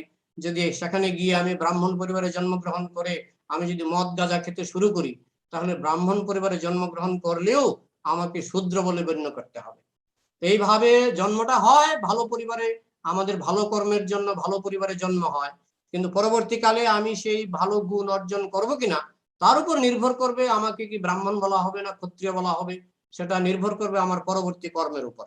আচ্ছা, রাহুল ভাইয়ের কোনো পয়েন্ট যদি আমি মিস করে থাকি আমাকে একটু মনে করিয়ে দেবেন। তাহলে আমি দুটো পয়েন্ট নিয়ে আলোচনা করলাম, অনুলোম বিবাহ, প্রতিলোম বিবাহ এবং রাহুল ভাইয়ের আপনার পয়েন্টস যদি মিস করে থাকেন আপনি মনে করিয়ে দেবেন, তবে আপনি আমার সাথে একটু হোয়াটসঅ্যাপে নক করবেন, তাহলে আমি আপনাকে সরাসরি শুনতে পাবো। অন্তত আপনি আমাকে হোয়াটসঅ্যাপে নক করুন রাহুল ভাই। আমি এখনো পর্যন্ত প্রেমাঞ্জন দাসের কাছে আছি। জি দাদা, আপনি আপনার আরো সময় আছে 10 মিনিট। আচ্ছা, তারপরে যেমন আপনি রাহুল ভাই বলার চেষ্টা করেছেন যে সবটাই জন্ম অনুসারে, কিন্তু শ্রীমদ ভাগবতটা তাহলে কি? শ্রীমদ ভাগবতে যে বলা হয়েছে যস্য জল লক্ষণং প্রক্তং তস্য বর্ণ অভিব্যঞ্জকম যদ অন্যত্রাপি দৃশ্যেত তত্ত্বনৈব বিনির্দেশক। ভাগবতের 7ম স্কন্ধের 11 নম্বর অধ্যায়ের 35 নম্বর শ্লোক রাহুল ভাই একটু দেখে নেবেন, যেখানে বলা হয়েছে যে লক্ষণগুলি, বিভিন্ন বর্ণের যে লক্ষণগুলি, সেই লক্ষণগুলি যদি অন্য বর্ণেও দেখা যায় তাহলে তাকে সেই লক্ষণ অনুসারে নির্ধারণ করতে হবে, জন্ম অনুসারে নয়। এটা কিন্তু ভাগবতেরই শ্লোক। সুতরাং শুধু একটা শ্লোক দেখলে হবে না, আপনাকে একটা সামগ্রিক বিচার করতে হবে বিভিন্ন শ্লোকে কি বলা হয়েছে। এই জন্যই আমরা আচার্যদের পরম্পরা অনুসরণ করি, কারণ একটা শ্লোক, এটা আমরা বলি আধা মুরগি। হ্যাঁ, যে মুরগি মুখ দিয়ে খায় আর পেছন দিক দিয়ে ডিম দেয়। আমি যদি মনে করি ও পেছন দিকটা প্রোডাক্টিভ, আমি পেছন দিকটা রাখলে ডিম পাবো, আর সামনের দিকটা কেটে ফেললে আমার মানে মুরগিকে খাওয়াতে হবে না। হ্যাঁ, আমি মুরগিকে কেটে ফেললাম, আমি কি পেছন দিকে ডিম পাবো না। অর্থাৎ সামগ্রিকভাবে ব্যাপারটা বিচার করতে হবে।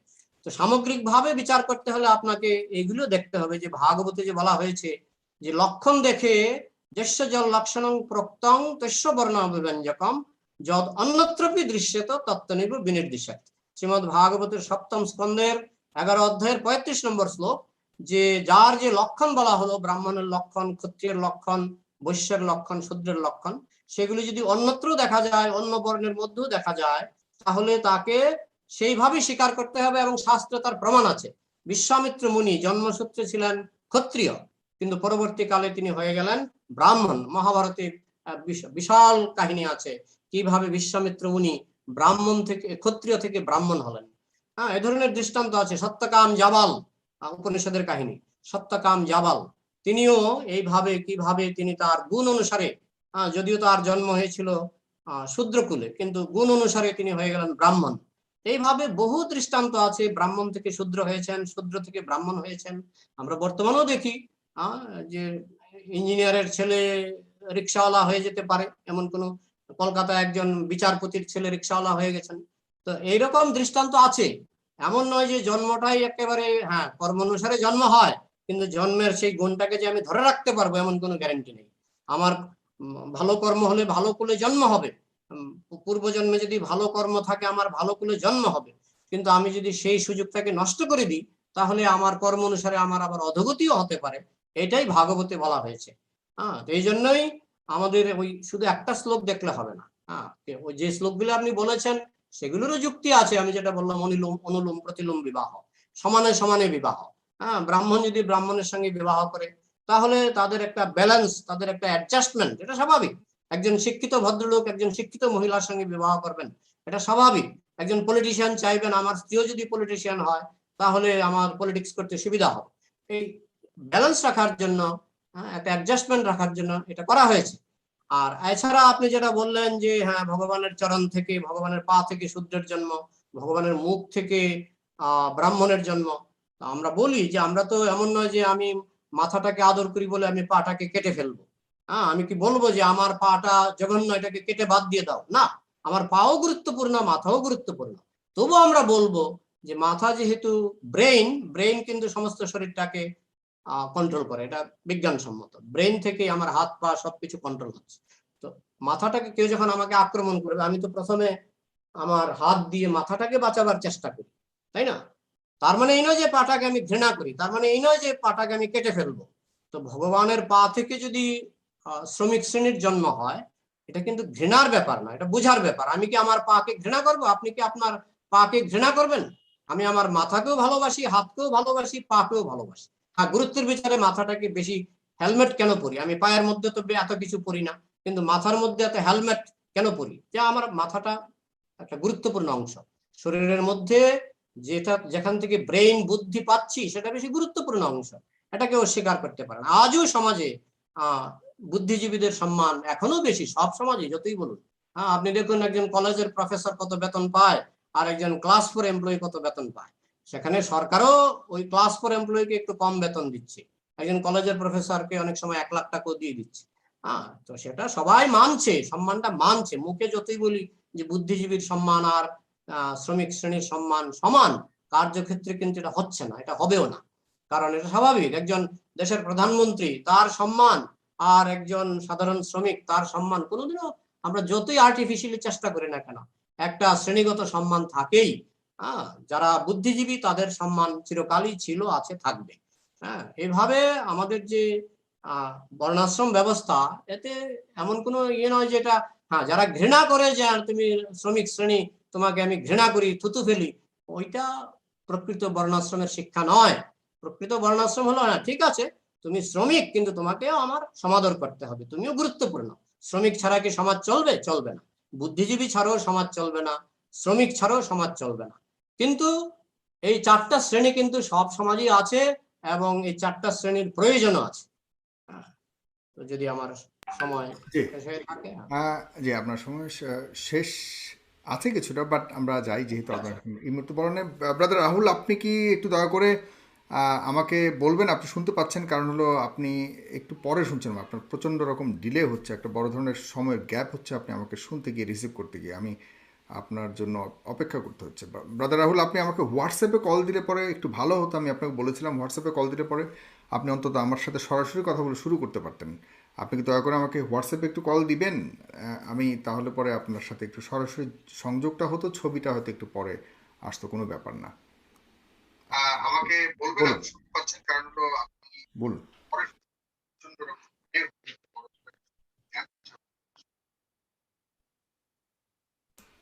সম্মানিত সুধী, আমি খুবই দুঃখিত। আমি আজকে অন্ধের মতো একদম আলোচনা করছি। আমি কিছু শুনতে পারছি না। আমাকে এই মোবাইল থেকে শুনতে হচ্ছে এবং আমার লাইভ যে মোবাইলটা থেকে হচ্ছে কিছু বুঝতে পারছি না। বুঝতে পারছি না কেন? সম্ভবত আপলোডিং স্পিড খুব কম আছে। আমাকে একজন এক্সপার্ট বলল। আর তার জন্য অন্য মোবাইল থেকে শুনতে হচ্ছে এবং অনেক লেটে আসছে। জি, ঠিক আছে। বলুন বলুন, হ্যাঁ তো বলুন, আপনি বলতে থাকুন। আমি ক্ষমা চেয়ে নিচ্ছি, যাই হোক। তারপরে প্রথম কথা, সম্মানিত সুধী, আপনার অন্তত পর্যন্ত এতটুকু বুঝতে পেরেছেন যে বর্ণাশ্রম দুটো মত আছে। এক, এটাকে জন্মভিত্তিকই কেউ ব্রাহ্মণ, বৈশ্য, শূদ্র হয়ে জন্মগ্রহণ করে, না কেউ ব্রাহ্মণ হয়ে জন্মগ্রহণ করে না, বরং কর্মের ভিত্তিতেই মানুষ তার বর্ণ অটো চেঞ্জ হয়ে যায়, যেটা আমাদের পণ্ডিতজি যেটা বলেছে। আমি প্রথমেই বলেছি দুটো কথা। দেখেন, তিনি আমাকে প্রথম কথা কি বললেন, যে একটা শ্লোক দেখলে কি হবে, যে ভাগবতের একটা শ্লোক দেখলে হবে। আমি আপনাকে কয়েকটা শ্লোক দেখাই। আসেন, এখন শ্লোক দেখার আমি কিছু পর্ব দিয়ে দিই, যে জন্মসূত্রেই ব্রাহ্মণ কি ব্রাহ্মণ নয়। আসেন আমরা কিছু শ্লোক দেখাবো এখন। এটা হচ্ছে সম্মানিত সুধী, আপনাদেরকে আমি শ্লোক দেখাচ্ছি, আমার সময় একটু বেশি লাগবে। দেখেন, মহাভারত 42তম খণ্ড, অশ্বমেধিক পর্ব 42 নম্বর। দেখেন, এখানে দেখেছে, এই মনুষ্য লোক চতুর্বেদবিদ ব্রাহ্মণ হইয়া জন্মগ্রহণ করেন। ব্রাহ্মণ হয়ে জন্মগ্রহণ করেন। দেখেন পরিষ্কার, যে ব্রাহ্মণ হয়ে জন্মগ্রহণ করে, পরিষ্কার। এটা মহাভারত অশ্বমেধিক পর্ব থেকে আমরা দেখালাম। এক নম্বর প্রমাণ। 2 নম্বর প্রমাণ, মহাভারত দেখেন, এটা 39 খণ্ড, অনুশাসন পর্ব। আমরা দেখাচ্ছি এবার অনুশাসন পর্ব। আচ্ছা, এটা দেখছেন, ব্রাহ্মণ হইতে ব্রাহ্মণের গর্ভে উৎপন্নই ব্রাহ্মণ হয়। পয়েন্ট অফ ভিউ সকলে দেখেন, ব্রাহ্মণ হইতে ব্রাহ্মণীর গর্ভে উৎপন্ন পুত্রই ব্রাহ্মণ হয়, এই বিষয়ে কোনো সন্দেহ নেই। দেখেন, ব্রাহ্মণ কিভাবে হয়, বলছে ব্রাহ্মণের মানে ব্রাহ্মণ বীর্য, মানে স্বামী স্ত্রী যদি একজন ব্রাহ্মণ এবং দুজনেই যদি ব্রাহ্মণ হয়, ওই পুত্র উৎপন্ন হলে সে ব্রাহ্মণ হয়। তারপর ব্রাহ্মণ হইতে ক্ষত্রিয় ও বৈশ্য ভার্যের গর্ভে উৎপন্ন পুত্র ব্রাহ্মণ হইয়া থাকে। পরিষ্কার। তারপরে এখানে বোঝা গেল, মহাভারত থেকে আমি দুটো অংশ দেখালাম, যে ব্রাহ্মণের গর্ভে যদি কেউ জন্মগ্রহণ করে, তাকেই ব্রাহ্মণ বলা হয়। আসেন, ব্রহ্মা পুরাণ কি বলছে, পুরাণ শাস্ত্র থেকে দেখাই। দেখেন পুরাণ শাস্ত্র কি বলছে। আমি আজকে খুবই দুঃখিত, আমার নেটটা খুব দুর্বল হওয়ার জন্য। আচ্ছা, এখানে কি বলছে দেখেন, পূর্ব পাপ ক্ষয় হয়ে তাহাকে মধ্যবিত্ত আসে শ্রেষ্ঠ ব্রাহ্মণ কুলে জন্ম হয়। দেখেন, এখানে জন্মসূত্রে ব্রাহ্মণ, সে তার কুল কোন কুলে জন্মগ্রহণ করে, তার জন্মটাই মানে মানে জন্মসূত্রে সে ব্রাহ্মণ, এটা বারবার বলা হচ্ছে। আমি শ্লোক নাম্বার গুলো বলতে পারছি না, আপনাদেরকে দেখে নেবেন, কেন এত পরিমাণে এখানে তথ্য প্রমাণ আছে। আর আজকে আমার ডিস্টার্বের কারণে আমি খুবই দুঃখিত, বারবার আমাকে বলতে হচ্ছে কথাগুলো। আসেন, এটা হচ্ছে আমরা জন্ম ও মরণ উপলক্ষে ব্রাহ্মণ, দাসাহ, ক্ষত্রিয়, দ্বাদশ ও শূদ্র, মানে এখানে কেউ যদি জন্মগ্রহণ করে, তো অসস কতদিন থাকবে, অসসের বিধান ব্রহ্মা পুরাণ 221 নম্বর অধ্যায়ের 146 নম্বর শ্লোক। এখানে আপনারা বুঝতে পারছেন। এখান থেকে আমি একটা কথা বলে দিই আপনাদেরকে বোঝার সুবিধার্থে, যে আমাদের পণ্ডিত তিনি বলছেন কি, যে মানুষ তার মানে জন্মসূত্রে সে ব্রাহ্মণ হয় না। যদি জন্মসূত্রে ব্রাহ্মণ না হয়, তাহলে আমার একটা প্রশ্ন, যে কোনো ব্যক্তি যদি ব্রাহ্মণ পরিবারে জন্মগ্রহণ করে, তাহলে অসহ্যের বিধান কেন পার্থক্য আছে? কেউ বলছে যে ব্রাহ্মণ যদি হয় তাহলে 10 দিন, যদি সে ক্ষত্রিয় হয় 12 দিন, যদি বৈশ্য হয় তাহলে 15 দিন, এবং শূদ্র যদি হয় তাহলে সম্পূর্ণ 1 মাস অসহ্য পালন করে। তো জন্মসূত্রে যদি ব্রাহ্মণ স্বীকার না করা হয়, তাহলে স্বয়ং ব্রহ্মা পুরাণে এই কথা কেন আসছে, যে অসহ্যের বিধানের ক্ষেত্রে? আসেন, ইস্কন পুরাণ থেকে আমি দেখাই আরেকটা ইস্কন পুরাণ। আপনারা দেখতে পাচ্ছেন আমার ইস্কন পুরাণ। আচ্ছা, এখানে একই কথা বলছে, যে ব্রাহ্মণ কুলে জন্মগ্রহণ করে। ইস্কন পুরাণ 147 নম্বর অধ্যায় 46 নম্বর অনুচ্ছেদে আমি যে শ্লোকগুলো দেখাচ্ছি, এখানে সম্পূর্ণ হচ্ছে ব্রাহ্মণ কুলেই এক মানুষ জন্মগ্রহণ করে, মানে জন্মসূত্রে ব্রাহ্মণ এটা। আসেন, ভাগবতের আরেকটা অংশ দেখাই, এবং এটা হচ্ছে সবচেয়ে গুরুত্বপূর্ণ। আজকে ইস্কনের প্রভু তিনি অস্বীকার করতে যাচ্ছেন কেন আমি বুঝতে পারছি না, এবং ভগবান শ্রীকৃষ্ণ নাকি কখনো মানুষকে জন্মসূত্রে ব্রাহ্মণ বলেনি। আসেন আমি দেখাই যে শ্রীকৃষ্ণ এই কথা বলেছে কি বলেনি। এটা হচ্ছে ভাগবত, দেখেন ইস্কনীদের অনুবাদ, দ্বাদশ স্কন্ধ 4র্থ ভাগ। আপনারা দেখতে পাচ্ছেন 10-86-53, দশম স্কন্ধের 86 নম্বর অধ্যায়ের 53 নম্বর। এখানে দেখেন স্কন্ধের অনুবাদ, দেখেন, জন্মগত ভাবে একজন ব্রাহ্মণ এই জগতের সমস্ত জীবের মধ্যে শ্রেষ্ঠ।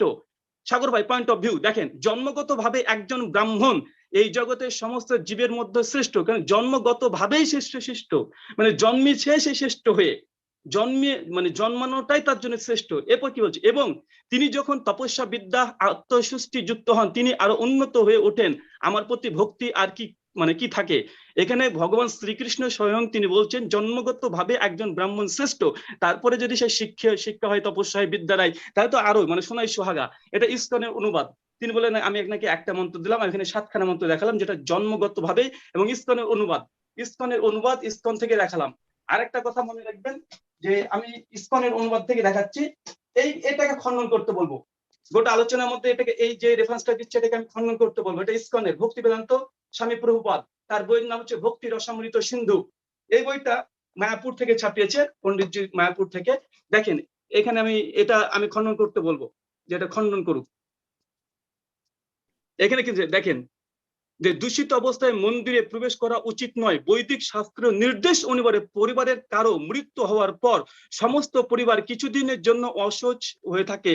সেই অশৌচ কতদিন? ব্রাহ্মণের জন্য অশৌচের ব্যবস্থা 12 দিন, ক্ষত্র বৈশ্যদের জন্য 15 দিন, শূদ্রের জন্য 30 দিন। সাগর ভাই, পয়েন্ট অফ ভিউ দেখেন, আপনারা এখানে এতটুকু বোঝার চেষ্টা করেন, যেখানে সম্পূর্ণভাবে বলছে যদি কেউ মৃত্যুবরণ করে তাহলে অশৌচ হয়, অপবিত্র থাকে। কতদিন? যদি ব্রাহ্মণ হয় তারা 12 দিন থাকবে, বৈশ্য হলে 15 দিন থাকবে, ক্ষত্র থাকলে 15 দিন হবে, এবং শূদ্র যদি হয় 1 মাস থাকবে। তো এটাকে শিক্ষার ভিত্তিতে না এটা জন্মের ভিত্তিতে? খুব সুস্পষ্ট হয়ে বুঝতে পারছেন। এটা হচ্ছে স্বয়ং এটা প্রভুপাদ ইসকনের প্রতিষ্ঠাতা, তিনি ভক্তি বেদান্ত স্বামী, তিনি এই কথাটা তিনি লিখেছেন। আমি এখান থেকে আরেকটা দেখালাম প্রমাণ। এগুলো থেকে এতটুকু বোঝা যায় যে জন্মসূত্রেই একজন ব্যক্তি সে ব্রাহ্মণ হয়, কর্মের ভিত্তিতে নয়। তিনি দুটো উদাহরণ দিয়েছেন। প্রথম উদাহরণ তিনি দিয়েছেন যে সত্যকাম জাবালা, তিনি প্রথমে তিনি ক্ষত্রিয় ছিলেন, পরে তিনি মানে ব্রাহ্মণ হয়ে গেছেন, মানে তিনি দাসীর পুত্র হওয়ার পরে তিনি ব্রাহ্মণ হয়ে গেছে। এই সত্যকাম জাবালা তিনি কথা বলেছেন, রেফারেন্স দেননি। সত্যকাম জাবালা যে তিনি ব্রাহ্মণ হয়েছেন, কেন ব্রাহ্মণ হয়েছেন এটা কি পণ্ডিতজি জানা আছে? আসেন আমি আপনাকে এতটুকু শুধুমাত্র জানাই যে সত্যকাম জাবালা তিনি কেন ব্রাহ্মণ তিনি হয়েছেন। এই কথা যদি আপনি জানতে চান তাহলে আপনাকে যেতে ছন্দজ্ঞ উপনিষদে। আমার কাছে ছন্দজ্ঞ উপনিষদ আছে শঙ্কর ভাষ্য সহ, ছন্দজ্ঞ উপনিষদ, এটা 4th অধ্যায়ের 4th ব্রাহ্মণের 4 নম্বর শ্লোক। এইখানে গৌতম ঋষি সত্যকাম জাবালাকে একদিন জিজ্ঞাসা করছে, হে সত্যকাম তোমার বাবার নাম কি? সত্যকাম বলছে আমার বাবার পরিচয় আমি জানি না, আমি কোন গোত্রের তাও জানি না। কেননা সত্যকাম নিজের বাবার পরিচয় জানতো না। এই জন্য গৌতম ঋষি যখন সত্যকামকে বলছে তোমার বাবার পরিচয় কি, তখন তিনি বলছেন যে আমি আমার বাবার পরিচয় জানি না। যখন এই কথা বলেছে তখন গৌতম ঋষি তিনি বলছেন যে তোমার যে তুমি যে সত্য কথা বললে এটা ব্রাহ্মণ ছাড়া কেউ বলতে পারে না। তার জন্য এখানে গৌতম ঋষি তিনি এখানে তাকে বলছেন যে তোমার সত্যবাদিতা দেখেই এই সত্যকাম জাবালাকে বলেছে যে তুমি ব্রাহ্মণ। কেন? মনুসংহিতাতে আছে এর উত্তর। মনুসংহিতা 10ম অধ্যায় 40 নম্বর শ্লোকে বলা হচ্ছে কোন ব্যক্তির যদি পিতৃ পরিচয় জানা না যায় তা তার কর্মের ভিত্তিতে তার বর্ণকে মানে বাছাই করতে হবে। কেন একটা মানুষ একটা ছোট্ট সন্তান হারিয়ে গেছে এবং সে কোন গোত্রের, সে ব্রাহ্মণ না বৈশ্য না শূদ্র, কেউ বুঝবে? তার কর্মকে দেখে তাকে মোটামুটি চিহ্নিত করার জন্য। এখানে মূল কথা হচ্ছে সত্যকাম জাবালা তিনি ব্রাহ্মণ হয়ে গেছেন তা নয়, গৌতম ঋষি তাকে বলছে যে তোমার সত্যবাদিতা দেখে মনে হচ্ছে তুমি ব্রাহ্মণ। কেন? সত্যকাম জাবালা তার বাপের পরিচয় পিতার পরিচয় জানতেন না, তাহলে সম্পূর্ণ একটা ভুল কথা। আরটা তিনি বললেন যে বিশ্বামিত্রের কথা, যে বিশ্বামিত্র তিনি মানে কি হয়েছিলেন, বিশ্বামিত্র তিনি ক্ষত্রিয় ছিলেন, তিনি পরে ব্রাহ্মণ হয়ে গেছেন। অনুশাসন পর্বতে মহাভারতের দেখেন বিশ্বামিত্রর ক্ষত্রিয় পরিবারের হলেও তিনি ব্রাহ্মণ কেন হয়েছিলেন? কারণ হচ্ছে চবন ঋষি বিশ্বামিত্রর বাবাকে আশীর্বাদ করেছিল, এখানে মুনি ঋষিদের আশীর্বাদের কারণেই সে ব্রাহ্মণ প্রাপ্ত হয়েছে। এখানে তার কর্মের দ্বারা যে সে ব্রাহ্মণ হয়ে গেছে এমনটা নয়। এমন হাজারো উদাহরণ দেওয়া যাবে। তো সময় তো শুধু এই আলোচনাটা খুব গুরুত্বপূর্ণ এবং খুব স্পর্শকাতর বিষয়, শুধুমাত্র এতটুকু বুঝেন। আমি এখানে 7খানা মন্ত্র দেখেছি, মহাভারত থেকে পরিষ্কার দেখেছি, এবং ভাগবত পুরাণ স্পষ্ট বলছে যে একজন ব্যক্তি জন্মে সূত্রে ব্রাহ্মণ হওয়ার কারণে শ্রেষ্ঠ। শ্রীকৃষ্ণ বলছে, স্কন্দের বই আছে, স্কন্দের বই আছে, এবং স্বয়ং ইস্কনিদের ভক্তি রসামৃত সিন্ধুতে এখানে অশৌচের বিধান দেওয়া হয়েছে। অনুলোম বিবাহ প্রতিলোম বিবাহ প্রসঙ্গে স্বয়ং আমি মানে দেখিয়েছি যে তাদের মানে বিবাহ বিষয়ে যে একজন মানে বিশেষ শূদ্র ব্রাহ্মণ নারীকে কখনো বিয়ে করতে পারে না। শুধু এটা ইসকন না, যারা খুব সংস্কারবাদী দাবি করে, বিশেষ করে আপনারা যারা আর্য সমাজের নাম শুনেছেন, আর্য আর্য সমাজী তারাও ঠিক এই কথাটাই তারা বারবার বলে যে তারা এই বিবাহটা করতে পারবে না। আর্য সমাজীদের একটা বই আছে, আচ্ছা আমি দেখাই এখানে আর একটা অনুচ্ছেদ দেখালে বুঝতে পারবেন। আর্য সমাজীদের দেখেন সত্যার্থ প্রকাশ থেকে আমি দেখাবো, সত্যার্থ প্রকাশ থেকে আমি দেখাবো। আচ্ছা সত্যার্থ প্রকাশ আর্য সমাজীদের, আচ্ছা এখানে সত্যার্থ প্রকাশ যারা আর্য তারাও দেখেন, তারা এত সংস্কারবাদী হওয়ার পরে তারা কি বলছে। সত্যার্থ প্রকাশ এই নিয়ম অনুসারে অর্থাৎ ব্রাহ্মণ ব্রাহ্মণীর, ক্ষত্রিয় বর্ণের সহিত ক্ষত্রিয়, বৈশ্য বর্ণের সহিত বৈশ্য, শূদ্র বর্ণের সহিত শূদ্র বিবাহ করা উচিত, তা হইলে স্ব বর্ণের যথাচিত কর্ম প্রীতি থাকিবে। এখানে দেখেন, তার মানে এখানে পার্থক্য একটা পাওয়া যাচ্ছে। আরেকটা পার্থক্য দেখেন, বিবাহতে মানে একজন উঁচু বর্ণ নিচু বর্ণকে বিবাহ করবে এরকম হতে পারে, মানে নিচু বর্ণ উচ্চ বর্ণকে বিয়ে করতে পারে না, উঁচু বর্ণরা নিচু বর্ণকে সবাইকে বিবাহ করতে পারে। এখানে শূদ্রকে হচ্ছে, সূর্যের নাম হচ্ছে অনার্য, আনারি। শূদ্রের সঙ্গে সত্যার্থ প্রকাশ স্বামী দয়ানন্দ সরস্বতী তিনার কথাগুলো দেখেন, তিনি কি বলছেন। আর একটু দেখেন এখানে আশ্চর্য হবেন, খাওয়া দাওয়ার বিষয়ে কি বলছে দেখেন। এটা যদি জন্মসূত্রে না হয়, এটা যদি কর্মের ভিত্তিতে হয়, কি দোষ দেখেন। এখানে প্রশ্ন করছে স্বামী দয়ানন্দকে, বলুন মহাশয়, মনুষ্য পুত্রের হস্তপ্রক দ্রব্য ভোজন দোষ কি, ব্রাহ্মণ হইতে আরম্ভ করে চণ্ডল পর্যন্ত? উত্তর দিচ্ছেন, দোষ আছে, কারণ যে সকল উত্তম সামগ্রী ভোজন পান দ্বারা ব্রাহ্মণ ব্রাহ্মণীর শরীরে দুর্গন্ধ দোষবিহীন বীর্য হয়। এখানে মূল কথা দেখেন, পূর্ণ থেকে ব্রাহ্মণদের বর্ণের সেরূপ থাকে না, এই জন্য ব্রাহ্মণদের উত্তম বর্ণের হস্তে ভোজন করিবে, চণ্ডাল মেথর চামার প্রভৃতি নিম্ন বর্ণের লোকদের হাতে হস্তে ভোজন করিবে না। সাগর ভাই, এখানে তার মানে আপনি বুঝতে পারছেন এবং শ্রোতামণ্ডলী বুঝতে পারছেন, আমাদের পণ্ডিতজি তিনি যেটা বারবার ব্যাখ্যা করতে যাচ্ছেন, যেটা জন্মের ভিত্তি নয়, বরং এটা জন্মের ভিত্তি থেকে, যদি শূদ্র পরিবারে জন্মগ্রহণ করে তার হাতে খাওয়া যাবে না। এবং সংস্কারবাদী সত্যার্থ প্রকাশ স্বামী দয়ানন্দ সরস্বতী তিনি এই কথাটা বলছেন। এমনকি একই ধরনের কথা আমি স্বামী বিবেকানন্দ তিনিও স্বীকার করেছেন, তার বিভিন্ন বইয়ে তিনি বিভিন্ন জায়গাতে তিনি অষ্টবর্ণ বিবাহকে তিনি মানে নিষেধ করেছেন। এবং বংশগত মানে জন্মসূত্রে যে মানুষ যে ব্রাহ্মণ হয়ে জন্মগ্রহণ করে, এই কথা স্বামী দয়ানন্দ সরস্বতী তিনি একাধিক জায়গাতে তিনি স্বীকার করেছেন। আমি দেখাচ্ছি, আপনারা বুঝতে পারবেন। তার বাণী ও রচনা বলি, দেখেন ষষ্ঠ খণ্ড, এখানে কি বলছে দেখেন। দেখেন তিনি বলছেন, আমি গুণগত জাতির কথা বলছি না, বংশগত জাতির কথা বলছি, জন্ম জাতির কথাই বলছি।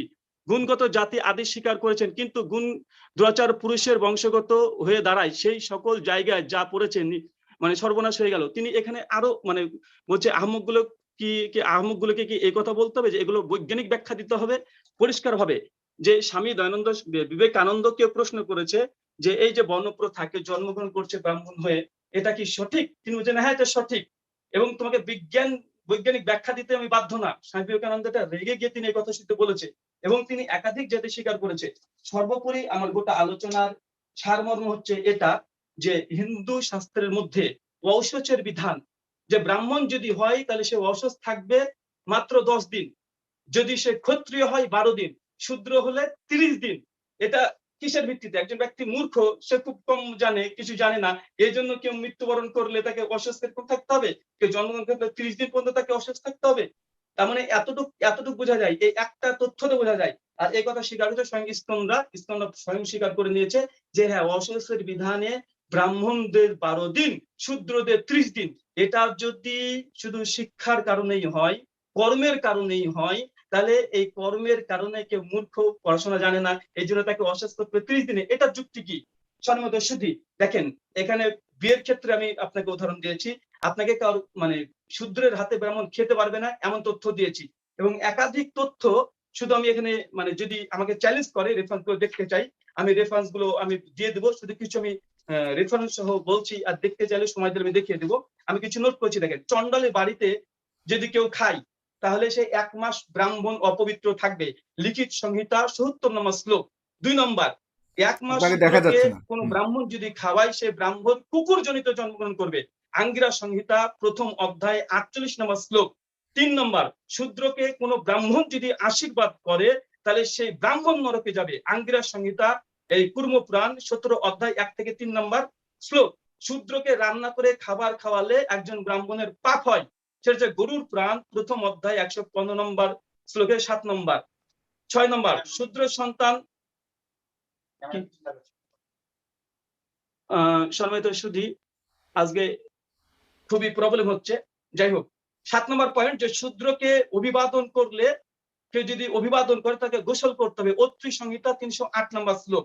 8 নম্বর পয়েন্ট, শূদ্র পুরুষ ব্রাহ্মণগণ কন্যাকে বিয়ে করতে পারে না, যেটা ব্যাস সংহিতা 2য় অধ্যায় 10 এবং 11 নম্বর, যে শূদ্র পুরুষ কখনো ব্রাহ্মণকে বিয়ে করতে পারে না। পণ্ডিতজি বলে যদি এই কথা লেখা না থাকে আমি দেখিয়ে দেবো। ব্যাস সংহিতা 2য় যে অধ্যায় আপনার সময় 10 শেষ। নম্বর, আমার যে ব্যাস সংহিতা আছে 49 সংহিতার ব্যাস সংহিতা থেকে বলছি 10 নম্বর পয়েন্ট, বেদ পাঠ করতে শূদ্রের অধিকার নেই। শূদ্র বেদ পাঠ করতে পারবে না। ভাগবত পুরাণ প্রথম অধ্যায় প্রথম স্কন্ধের 4th অধ্যায়ের 25 নম্বর শ্লোক। এইটা শুধুমাত্র একটু দেখিয়ে দিই, কারণ ইসকনের নাকি এই ধরনের কোনো বর্ণভেদ নেই। আসেন, বর্ণভেদ আছে কিনা নেই আমি শুধু ইসকনের বই থেকে দেখাচ্ছি। আচ্ছা, দেখাচ্ছি, দেখেন। আপনার সময় এটা শেষ, হচ্ছে 1 ইসকনের। মিনিট, 1 মিনিটে বলবেন, শেষ 1 মিনিটে বলবেন। আচ্ছা, শুক্রিয়া। 1 মিনিটের মধ্যে 1:4:45 দেখেন, এটা হচ্ছে প্রভুপাদের ব্যাখ্যা। দেখেন স্ত্রী শূদ্র এবং দ্বিজাতিগণ, আমি এত পড়ছি না, মহৎ নামক ইতিহাস রচনা করা হয়েছে। দেখেন কি হচ্ছে, ব্রাহ্মণ কুলৌর্ধ্ব মানুষের বেদের তাৎপর্য হৃদয় সংগ্রাম ক্ষমতা নেই, তাই তাদের প্রতি কৃপা পরশ হয়ে মহর্ষি ব্যাসদেব মহাভারত থেকে ইতিহাস রচনা করেছেন। এখানে প্রভুপাদ তিনি কি বলছে, অল্প বুদ্ধি সম্পন্ন মানুষরা অর্থাৎ স্ত্রী শূদ্র দ্বিজাতীয় বন্ধুদের বেদের অর্থ হৃদয় সংগ্রাম করার ক্ষমতা নেই, তার জন্য তাদের জন্য মহাভারত আর রামায়ণকে রচনা করা হয়েছে। দেখেন, বেদটা শূদ্ররা পড়তে পারবে না, এমনকি নারীরাও পড়তে পারবে না, এই কথা বলছে। এই জন্য নাকি মহাভারত আর রামায়ণ রচনা করা হয়েছে। তাহলে এতটুকু বুঝতে পারলেন। আমি 10খানা পয়েন্ট দেখালাম, যে 10খানা পয়েন্ট থেকে বোঝা যায় আপনাকে ধন্যবাদ, যে এটা আপনাকে ধন্যবাদ। জন্মভিত্তিক। জি, কারণ শূদ্ররা জনাব যদি ব্রাহ্মণকে খাওয়ায়, জি, ব্রাহ্মণ নাকি নরকে যাবে। শ্রীপদ প্রেমাঞ্জন দাস। আসেন, আমার সময় কি শেষ? নমস্কার। আচ্ছা, তো এখন বিভিন্ন গ্রন্থ থেকে আপনি দিয়েছেন এবং এখানে বিভিন্ন সম্প্রদায়ের অনুবাদক আছে, সব অনুবাদক একই নয়। হ্যাঁ, এখন আমি যদি মনে করুন কোরআনের একটা আয়াতকে মানি, একটা আয়াতকে না মানি, হ্যাঁ, সেটা কি আপনারা স্বীকার করবেন? আমি মনে করুন আমি কোরআনের 95% মানি আর 5% মানি না, তাহলে কি সেটা কি আপনারা স্বীকার করবেন? নিশ্চয়ই স্বীকার করবেন না। ঠিক তেমনি আমাদের যে পজিটিভ শ্লোকগুলি আছে সেগুলির একটা ব্যাখ্যা তো দিতে হবে আপনাকে। যেমন আমাদের শ্লোকে বলা হয়েছে কলৌ শূদ্র সম্ভব, কলিযুগে সবাই শূদ্র, কলিযুগে জন্মসূত্রে সবাই শূদ্র, রাক্ষসা কলিমাশ্রিত জায়ন্তে ব্রহ্মযোনিষু, কলিযুগে রাক্ষসরা ব্রাহ্মণ কুলে জন্মগ্রহণ করবে। হ্যাঁ, এখন সত্য ত্রেতা দাপর কুলি এগুলো অনেক আলোচনার ব্যাপার আছে। হ্যাঁ, সত্যযুগের জন্য যে নির্দেশ, হ্যাঁ, যেমন আপনারা বলেন যে হযরত মুহাম্মদ যে নির্দেশ দিয়ে গেছেন সেটাই শেষ, হ্যাঁ, তারপরে আর কোনো গ্রন্থ নাজিল হয়নি। হ্যাঁ, তো ঠিক সেই রকম আমরাও বলি যে চৈতন্য মহাপ্রভু যেভাবে আমাদেরকে বিভিন্ন শাস্ত্র থেকে দেখিয়েছেন সেগুলো তো ব্যাখ্যা করতে হবে। এমন নয় যে এটা আমরা অর্ধেক মানি না, বা 95% মানি, 5% মানি না। যেমন যেখানে বলা হচ্ছে কলৌ শূদ্র সম্ভব, কলিযুগে জন্মসূত্রে সবাই শূদ্র। আর যে বলা হচ্ছে যে শূদ্রের স্পর্শ করা খাবার খেতে নেই, এখন শূদ্র শব্দটা বললে তো হবে না, শূদ্র মানে কি? যেমন শূদ্র, চণ্ডাল, ম্লেচ্ছ কথাগুলির মানে আছে। যারা অনাচার করে, মদ খায়, গাঁজা খায়, উচ্ছৃঙ্খল, পরস্ত্রীর পেছনে দৌড়ায়, তাদেরকে বলা হচ্ছে মানে এই ধরনের নিম্ন জাতির অন্তর্ভুক্ত করা হয়েছে শূদ্র, ম্লেচ্ছ। যেমন কুকুরের মাংস যারা খায় তাদেরকে বলা হচ্ছে একটা নাম আছে তাদের, এরকমই ম্লেচ্ছ বা চণ্ডাল। হ্যাঁ, চণ্ডাল। যারা কুকুরের মাংস খায় তাদেরকে বলা হচ্ছে চণ্ডাল। তো আমাদেরকে বলা হয়েছে যারা কুকুরের মাংস খায় তাদের রান্না করা খাবে না। কারণ কেন না, আমরা কালচারকে ভয় করি। কারণ যারা কুকুরের মাংস খায়, সাপের মাংস খায়, তাদের কালচারটাও সেরকম হবে। ইউ আর হোয়াট ইউ ইট। তো এই জন্য আমরা একটু খাবারের ব্যাপারে যারা নিজেরা আচার আচরণ পরিষ্কার পরিচ্ছন্ন, যাদের বাড়িঘর পরিষ্কার পরিচ্ছন্ন, যেমন বলা হচ্ছে ব্রাহ্মণদের স্বভাব শুচি শৌচম, এগুলি ব্রাহ্মণদের স্বভাব, পরিষ্কার পরিচ্ছন্ন। এখন করোনার যুগে এটা আরো বেশি মানুষ বুঝতে পারে যে করোনার যুগে আমরা বলতে গেলে এই যতদিন করোনার একটা প্রকোপ ছিল আমরা কারো হাতের ছোঁয়াই খাইনি। এমনকি ব্রাহ্মণের ছোঁয়া খেতেও নিষেধ করা দেওয়া হয়েছে যে করোনার প্রভাবে। তো ঠিক সেরকম আমরা যখন দেখবো যে কেউ খুব উচ্ছৃঙ্খল, বাড়িঘর নোংরা, থালা বাসন ঠিক মতো ধুচ্ছে না, সে নোংরা, তার ঘরে আমরা কেন খাবো? কারণ এটা তো যে কোনো ডাক্তারকে জিজ্ঞেস করুন, তারা আপনাকে বলবে যে এই নোংরা ঘরে তুমি খেও না, কারণ নোংরা ঘরে খেলে তোমার করোনা হবে, তোমার রোগ হবে। তো সেই জন্য আহারের সুচিতার বাদ বিচার আমাদের শাস্ত্রে আছে। আর যে কথা আমাদের ভাগবতে বলা হয়েছে এটা তো আপনি শ্লোক হিসেবে গণ্য করছেন না, যে এই লক্ষণগুলি যদি অন্য কুলেও দেখা যায়, অন্য বর্ণেও দেখা যায়, তাকে সেই বর্ণের স্বীকৃতি দিতে হবে। হ্যাঁ, এখন আপনি যে কতগুলি শ্লোক দেখালেন, যেমন ভক্তিরসামৃত সিন্ধু থেকে দেখালেন, সেখানে কিন্তু প্রভুপাদ জন্মের উল্লেখ করেননি। তিনি বলেছেন হ্যাঁ, ব্রাহ্মণ মানে যারা সহজে মন কন্ট্রোল করতে পারে, তাদের পরিবারে যদি কেউ মারা যায়, তারা অত কান্নাকাটি চেঁচামেচি করে না, তারা সহজেই তাদের মনকে নিয়ন্ত্রণে রাখতে পারে। তাই তাদের জন্য ওই একদিন 2 দিনে তাদের মানে শ্রাদ্ধ হয়ে যায়, মানে তাদের যে মানসিক সাম্যতা চলে আসে।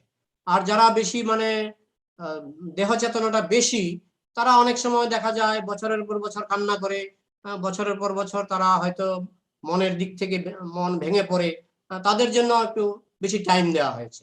এটা হলো কনসাসনেসের ব্যাপার। একটা টাইটেল আপনার যখন বলা হচ্ছে শূদ্র, বুঝতে হবে শূদ্র মানে কি। হ্যাঁ, যেমন আমরা বলি যে মাধ্যমিক পাশ না করলে উচ্চ মাধ্যমিক পড়া যায় না। হ্যাঁ, কেন? মাধ্যমিক পাশ না করে উচ্চ মাধ্যমিক পড়া যাবে না, উচ্চ মাধ্যমিক পাশ না করে ডাক্তারি পড়া যাবে না। কেন? তার কারণ হচ্ছে একটা যোগ্যতা অর্জন না করলে তার উপরের যোগ্যতায় যাওয়া যায় না। তো ঠিক সেরকম যারা ব্রাহ্মণের যোগ্যতা অর্জন করবে না, ব্রাহ্মণের যোগ্যতা অর্জন না করলে সে তো অনাচার করে বা উচ্ছৃঙ্খল জীবনযাপন করে যেটা শূদ্ররা করে থাকে, সে তো বেদ পড়লে কিছু এক অক্ষরও বুঝতে পারবে না, যেটা আমরা বাস্তবে দেখতে পাই। বেদের উল্টাপাল্টা ব্যাখ্যা হয় কেন? কারণ নিজের জীবনের আচরণ যদি ঠিক না হয়, আচরণ যদি পবিত্র না হয়, সে বেদ পড়ে বুঝতে পারবে না। আর শূদ্র মানেই যারা আচরণ অপবিত্র, যারা আচরণ অপবিত্র, যারা খুব মদ গাঁজা খায়, মানে শূদ্রদের বিস্তারিত বর্ণনা বিভিন্ন শাস্ত্রে আছে। যারা খুব উচ্ছৃঙ্খল জীবন যাপন করে, তাদেরকে বলা হচ্ছে তারা অন্তজ, চণ্ডাল, শূদ্র, এইভাবে তাদের বর্ণনা করা হয়েছে। আপনি মহাভারতের কথা বলেছেন যে স্ত্রী, এখন দেখুন যে কোনো লাইব্রেরিতে আপনি যান, পুরুষের লেখা বই কয়টা পাবেন, মহিলাদের লেখা বই কয়টা পাবেন। বলতে পারেন যে ভারতে স্ত্রী স্বাধীনতা নেই। আপনি আমেরিকায় যান, যে কোনো লাইব্রেরিতে আপনি যান, পুরুষের লেখা গবেষণা গ্রন্থ কয়টা, মহিলার লেখা গবেষণা গ্রন্থ কয়টা, আপনি দেখবেন তুলনামূলক ভাবে বুদ্ধিজীবী হিসাবে পুরুষরা এগিয়ে আছে। সারা বিশ্বেই বুদ্ধিজীবী বলুন, অ্যাডমিনিস্ট্রেটিভ ক্লাস বলুন, বলতে পারেন 1-2 জন প্রধানমন্ত্রী হয়েছে, কিন্তু বেশিরভাগ ক্ষেত্রে তো পুরুষদের আধিপত্যটাই বেশি। তো তাতে আমরা বুঝতে পারছি যে বুদ্ধির বিচারেই হোক, শক্তির বিচারেই হোক, এই পুরুষদের মধ্যে তাদের শক্তি বুদ্ধি বেশি। তো যার ফলে ব্যাসদেব স্ত্রী জাতির জন্য মহাভারত রচনা করেছেন। এতে আমি তো কোনো দোষ দেখতে পাচ্ছি না। কারো যদি বুদ্ধি কম হয়, যাদের বুদ্ধি কম, কালচার যেমন শূদ্র কালচার বা চন্ডাল কালচার, তাদের জন্য আলাদা করে লিখতে হবে। কারণ তারা উচ্চ ফিলসফি বুঝতে গেলে যে পবিত্রতা দরকার, যে শুদ্ধতা দরকার, আচরণে ব্রাহ্মণদের যে শুদ্ধতা, সেই শুদ্ধতা যদি না থাকে তারা তো বুঝতে পারবে না। তাই তাদের জন্য বিভিন্ন বিধান শাস্ত্রে দেওয়া হয়েছে। আর যদি বলেন যে না সবটাই জন্মসূত্রে, কথা আমি মানবো না। এই কারণে, কারণ আমাদের শাস্ত্রে বিপরীত শ্লোক আছে, সেই শ্লোকগুলিকে আপনি ফেলে দিতে পারবেন না। আমি কোরআনের 95% আয়াত মানবো, সূরা মানবো, 5% মানবো না, সেটা হয় না। ঠিক সেরকম আমাদের ওই ভাগবতের এই শ্লোকটা মানবো, এই শ্লোকটা মানবো না, গীতার এই শ্লোকটা মানবো, এই শ্লোকটা মানবো না, সেটা হয় না। তো আমাদের যে শ্লোকগুলিতে বলা হচ্ছে, হ্যাঁ আপনি পুণ্য অনুসারে ব্রাহ্মণ কুলে জন্ম নিতে পারেন, কিন্তু জন্ম নিলেই যে আপনি ব্রাহ্মণ হয়ে যাবেন এমন কোনো কথা নেই। আপনি পরবর্তীকালে অধপতিত হতে পারেন, এটা আমাদের বিভিন্ন শ্লোকে আছে। আমি কয়েকটা শ্লোক দেখালাম। আপনি যদি বলেন না ওই শ্লোকগুলো আমি মানবো না, আমি পার্সেন্টেজ হিসাবে 95% কোরআন মানবো, 5% কোরআন মানবো না, বা 95% সনাতন শাস্ত্র মানবো, 5% মানবো না, ওইভাবে করলে হবে না। আমাদের 5%-এরও ব্যাখ্যা দিতে হবে। বুঝাতে পারলাম? জি, দাদার সময় ছিল, দাদা খুব কম সময়ে মোটামুটি ছেড়ে দিচ্ছেন। আমি ব্রাদার রাহুল হোসেনকে বলবো আপনার শেষ কথা বলবেন। দাদা আপনার আর কিছু বলার যদি থাকে আপনার, আমরা আর এই টার্নেই শেষ করব অনুষ্ঠান, আমাদের আর আপনার কাছে আসা হবে না। তবে এর আগে আমি অনেক হয়তো প্রশ্ন করতে পারেন যে আজকের দাদাকে কেন এই অনুষ্ঠানে ইনক্লুড করা হলো। দাদা কিন্তু মানে জনাব প্রেমাঞ্জন দাস কিন্তু আজকে থেকে না, তিনি দীর্ঘদিন যাবৎ এই তুলনামূলক ধর্মতত্ত্ব নিয়ে তিনি নিজেই ভিডিও বানিয়ে থাকেন এবং আলোচনা করে থাকেন। তার যে চ্যানেল আছে সেখানে কিন্তু বহু এরকম আলোচনার ভিডিও রয়েছে, যেখানে আপনারা হয়তো গিয়ে দেখতে পারেন পরবর্তীকালে। আজকের অনুষ্ঠান শেষ করে আমি একটু জাস্ট দেখাতে চাই, তিনি কিন্তু আমাদের ইসলাম ধর্মের বা অন্যান্য ধর্ম নিয়েও উনি কথা বলেছেন। সেখানে বিভিন্ন বিষয় তিনি তুলে এনেছেন। ইসলাম ধর্মের সবচেয়ে বড় দুর্বলতা, সেটা নিয়ে কথা বলেছেন। তারপরে পিনাকু বাবু খণ্ডন 1, 2, 3 তিনি আরও অনেক আলোচনা করেছেন নকল কোষ্ঠী পাথর, সেখানেও তিনি ইসলাম ধর্মের কিছুটা ব্যাপারকে তুলে এনেছেন। তারপরে প্রায় তিনি নিজেই বলেছেন শতাধিক তার ভিডিও আছে ইসলাম ধর্মের বিভিন্ন বিষয় নিয়ে। মুসলিম ভাই 1, 2, 3 পর্ব করেছেন। তারপরে তিনি আরও অনেক করেছেন। আমি তার কাবা ঘরে পুজো তিনি ইয়ে করেছেন। তারপরে আরও অনেক অনেক করেছেন। আমি এ পর্যন্ত আল্লাহ আর কৃষ্ণ কি অভিন্ন, এই যে অনেক ইন্টারেস্টিং ভিডিও তিনি করেছেন। তা আমরা আসলে আজকের এই বিষয়টা নির্ধারণ করেছি তার সাথে কথা বলেই। আমরা ভবিষ্যতে হয়তো এই দাদার বিভিন্ন ধরনের বানানো টপিক থেকেই আমরা বেছে নিব অন্য কোনো টপিক ভবিষ্যতে, যেটা দাদা চাইবেন যে হ্যাঁ ঠিক আছে মুসলিম ধর্মের বা ইসলাম ধর্মের কোনো বিষয় নিয়ে যদি উনি কথা বলতে চান ডেফিনেটলি কথা বলতে পারবেন। এটা যদি ব্রাদার রাহুল না হয় অন্য কারোর সাথে যদি উনি চান বসবেন। তবে আজকে মোটামুটি দাদার সম্পৃক্ততা এই অনুষ্ঠানে অনেকে হয়তো প্রশ্ন করতে পারেন, সেটা আমি স্পষ্ট করতে হয়তো পেরেছি। জি জনাব ব্রাদার রাহুল, আপনার কথা শুনে আজকে অনুষ্ঠান শেষ করবো। দাদাকে আর কিছু বলবেন মানে এই পর্বে আপনার কাছে? যদি 5 মিনিট করে, আমি আবারও আসছি, প্লিজ জাস্ট 5 মিনিটস করে সবার কাছে আসবো। জি আমার ব্রাদার রাহুল পয়েন্টটা বলবেন দয়া করে। জি শুধু বিদায়ের জন্য, বিদায়ের কথা বলার জন্য আসবো। ব্রাদার রাহুল বলবেন।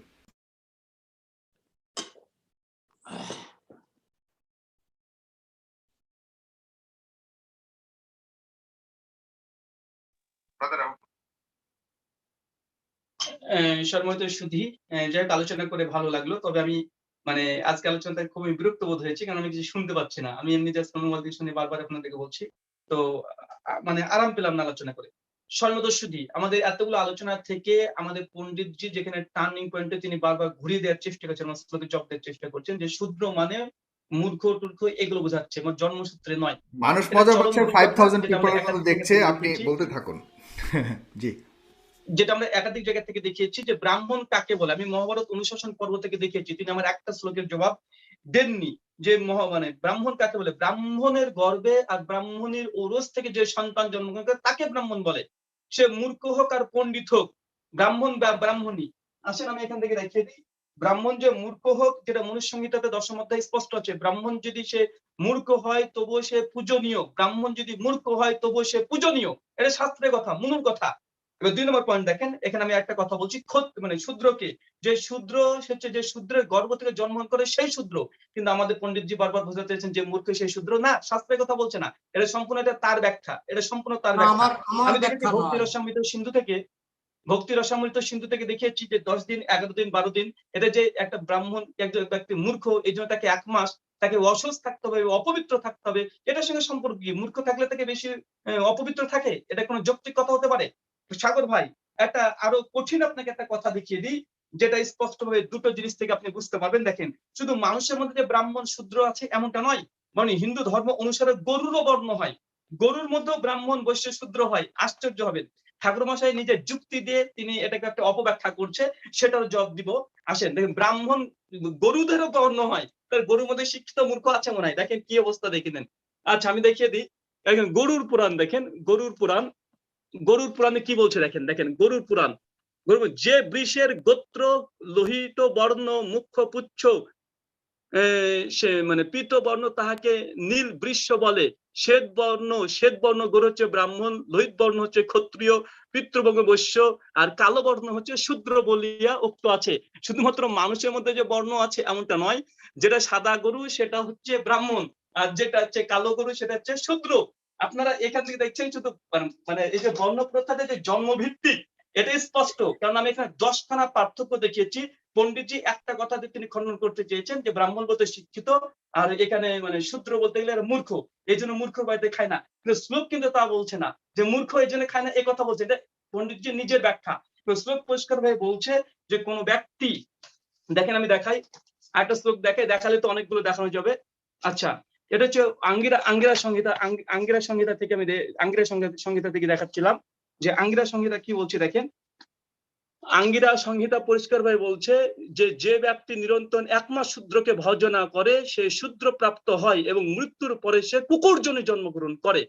কেউ যদি শূদ্রকে 1 মাস যদি খাওয়ায়, কেউ যদি শূদ্রকে 1 মাস খাওয়ায়, তাহলে সেই ব্যক্তি কুকুর জনি পায় পরের জন্মে। তো একজন মূর্খ মানুষকে খাওয়ালে সেই কুকুর জন্য পাবে, এটা কেমন? যদি ঠাকুরমশাই এই ব্যাখ্যা ধরেনি, একজন মূর্খ মানুষকে খাওয়াচ্ছে, শূদ্র মানুষকে খাওয়াচ্ছে কোনো ব্রাহ্মণ, তাহলে ব্রাহ্মণ তিনি পরকালে নরকে যাবেন, এটা কোন যুক্তিতে আসে? তার মানে বোঝা যাচ্ছে এটা তার কর্মের কারণে নয়, বরং তার শূদ্র হয়ে জন্মগ্রহণ করাটাই তার অপরাধ।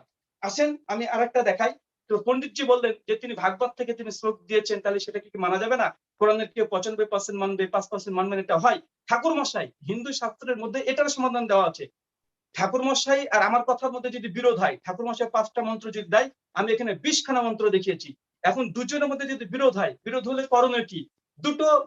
দুটো নীতি আছে হিন্দু শাস্ত্রে। এক, বিষ্ণু সংহিতা প্রথম অধ্যায় 4 নম্বর শ্লোক। স্বয়ং বিষ্ণু তিনি বলছেন, যদি স্মৃতি আর শ্রুতির মধ্যে যদি বিরোধ দেখা দেয়, তাহলে স্মৃতির কথাই বলবান। তার মানে যদি পুরাণ শাস্ত্রের সঙ্গে অন্য শাস্ত্রের সঙ্গে বেদের কথা যদি বিরোধ হয়, তাহলে বেদ মানে স্মৃতিশাস্ত্র যেগুলো আছে সেগুলো বলবান। আমি 49 সংহিতার যাজ্ঞবল্ক সংহিতা থেকে, পরাশর সংহিতা থেকে দেখিয়েছি যে অশৌচের বিধান আছে। তার মানে বোঝা যাচ্ছে এখানে পুরাণের কথা চলবে না।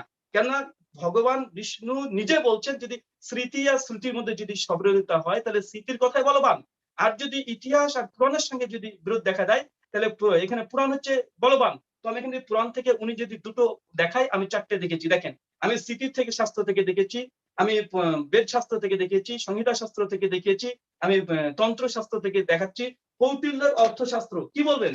কৌটিল্যের অর্থশাস্ত্র পরিষ্কারভাবে বলছে, কোন শূদ্র যদি জন্মগ্রহণ করে, তার বাবা 3 ভাগের 1 ভাগ দিতে হবে, আর যদি ব্রাহ্মণ হয় তাকে 2 ভাগ দিতে হবে। কৌটিল্যের অর্থশাস্ত্রতে স্পষ্ট হয়ে লেখা আছে। মহানির্মম তন্ত্রতে বলছে যে একজন শূদ্র ব্রাহ্মণকে বিয়ে করলে তাকে নরকে যেতে হবে, মহানির্মম তন্ত্র। কুর্ম পুরাণে একই কথা বলছে, কুর্ম পুরাণ এখানে একই কথা বলছে, কোন শূদ্র যদি ক্ষত্র বর্ণের মেয়েকে বিয়ে করে, তাহলে তারা উভয় নরকে যাবে।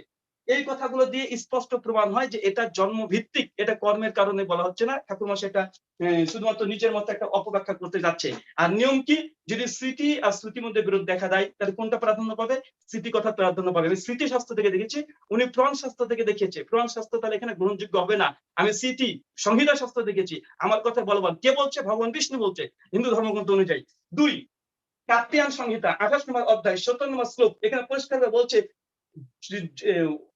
কি বলছে? যেখানে প্রমাণ সকল বিরোধ বলিয়া বোধ হয়, সেখানে যে পক্ষ অধিক মত তাই গ্রাহ্য। কাত্যায়ন ঋষি তিনি বলছেন, দুজনের মধ্যে যদি মতবিরোধ দেখা দেয়, তাহলে কোন কথাটা বলবান, কোনটাকে গ্রহণ করতে হবে? যে পক্ষ বেশি সংখ্যক শ্লোক দেখাতে পারবে, যে পক্ষ বেশি পার্সেন্ট বেশি তথ্য দেখাতে পারবে, তার কথাটাই শিরোধার্য। ঠাকুরমশাই যদি 5টা মন্ত্র দেখায়, এখানে কমপক্ষে 30টা মন্ত্র দেখিয়ে দিয়েছি। আর কাত্যায়ন ঋষি তিনি বলছেন কার কথাটা তাহলে সঠিক হবে, কার কথাটা বলবান হবে, যে অধিক পরিমাণে শ্লোক দেখাতে পারবে। আমি এখানে কিসে দেখালাম? বেদ থেকে দেখালাম, ভাগবত থেকে দেখালাম, ব্রহ্মবৈবর্ত পুরাণ থেকে 3টে দেখেছি, ব্রহ্মপুরাণ থেকে দেখেছি, স্কন্দ পুরাণ, বারা পুরাণ, অনুশাসন পর্ব, মহাভারত, অষ্টমাদিক পর্ব থেকে দেখিয়েছি, মহানির্মাণ তন্ত্র থেকে দেখালাম, কৌটিল্য শাস্ত্র থেকে দেখালাম। এবার আপনাকে দেখাই সংহিতা শাস্ত্র। দেখেন, ঠাকুরমশাইয়ের এই আর্গুমেন্ট সম্পূর্ণ এটা থেকে একদম মানে শেষ হয়ে যাবে, আপনারা বুঝতে পারছেন। এবার দেখেন শতপথ ব্রাহ্মণটা, দেখেন শতপথ ব্রাহ্মণ দেখেন এখানে কি বলছে। দেখেন এখানে দেখেন, আবার যদি ক্ষত্রিয় ব্রাহ্মণ হয়, দেখেন ভালো করে, এক শ্লোকে ঠাকুরমশাই যত আর্গুমেন্ট, এটা সম্পূর্ণ মিথ্যা প্রমাণ হয়ে যাবে। আবার যদি ক্ষত্রিয় ব্রাহ্মণ হয়, কে? ক্ষত্রিয় ব্রাহ্মণ হয়, তবে সমৃদ্ধপূর্ণ হয় না, বরং অযৌক্তিক হয়। ক্ষত্র পুরোহিত ক্ষত্র পুরোহিত কৃতের জ্ঞান থাকলেও স্বাভাবিক জ্ঞান ভাবে কর্ম সমৃদ্ধ হয় না। ব্রাহ্মণ প্রজাপতির মুখ থেকে উৎপন্ন বলেই তার উপদেশ স্বাভাবিক, আবার ক্ষত্র বাহুদয় থেকে উৎপন্ন বলে তার কৃত স্বাভাবিক। এই জন্য পুরোহিত দিগকে ক্ষত্রিয়র কর্ম ব্রাহ্মণ অনুসারে হওয়াই বিধেয়। এইভাবে উপদিষ্ট ব্রাহ্মণ দ্বারা কর্মসিদ্ধি সমৃদ্ধি লাভ করে। সাগর ভাই, আমাদের ঠাকুরজি তিনি গোটা গেমটাকে তিনি ঘোরাতে চাচ্ছেন এইভাবে, ব্রাহ্মণ মানে শিক্ষিত, অশুদ্ধ মানে নোংরা, অচুত। এটা আসল কথা এটা নয়, এটা ঠাকুর নিজের মুখের ব্যাখ্যা, এটা শাস্ত্রের কথা নয়। আমি শতপথ ব্রাহ্মণ বেদের ব্যাখ্যা থেকে, বেদ শতপথ ব্রাহ্মণ সংহিতা শাস্ত্র পরিষ্কার বলছে, একজন ক্ষত্র যদি জ্ঞানে পূর্ণ থাকে, তারপরে পুরোহিত করা তার জন্য সঠিক নয়, মানে সে পুজো অর্চনা অন্যজন তিনি করতে পারবে না। পরিষ্কার শতপথ ব্রাহ্মণ। আমি 33 খানা টোটাল শ্লোক এখান থেকে দেখালাম। আরো কিছু দেখায়, শিব পুরাণ দেখেন, ভগবান শিব কি বলছে। আমি বিষ্ণুর কথা বলেছি, এবার শিব পুরাণে কি বলছে দেখেন। ভগবান শিব তিনি কি বলছেন? মানবগণ বিশুদ্ধ আচরণ ভক্তি বলে ক্রমে উচ্চ বর্ণে জন্মগ্রহণ করতে সবর্ণসের রূপ মানে ফলোৎকৃষ্ট লাভ করেন। এখানে ভগবান শিব তিনিও বলছেন মানুষ জন্মগ্রহণ তাই করে ব্রাহ্মণ নেই, মানুষ যে জন্মগ্রহণ করে এটা হচ্ছে ব্রাহ্মণ হয়ে। দেখেন শিব পুরাণে আরেকটা দেখেন, মানে এখানে শিব পুরাণ সনত কুমার চ্যাপ্টারের 55 নম্বর অধ্যায় 4 নম্বর শ্লোক, এখানে বলছে জন্মই ব্রাহ্মণ সংজ্ঞার হেতু। তিনি বলছেন যে না, জন্মসূত্রে নাকি ব্রাহ্মণ নয়। দেখেন শিব পুরাণ আবার দেখাচ্ছি, শিব পুরাণ সনত কুমার অধ্যায়, দেখেন জন্মই ব্রাহ্মণ সংজ্ঞার হেতু, সংস্কার উপনয় দ্বিজ সংজ্ঞার কারণ বিদ্যা বিপ্র। এখানে পরিষ্কার হচ্ছে জন্মটাই ব্রাহ্মণ, জন্ম গ্রহণ করে ব্রাহ্মণ হয়ে। কোনো ব্যক্তি সে ব্রাহ্মণ থেকে মানে কোনো ব্যক্তি তার বর্ণ চেঞ্জ করতে পারে না।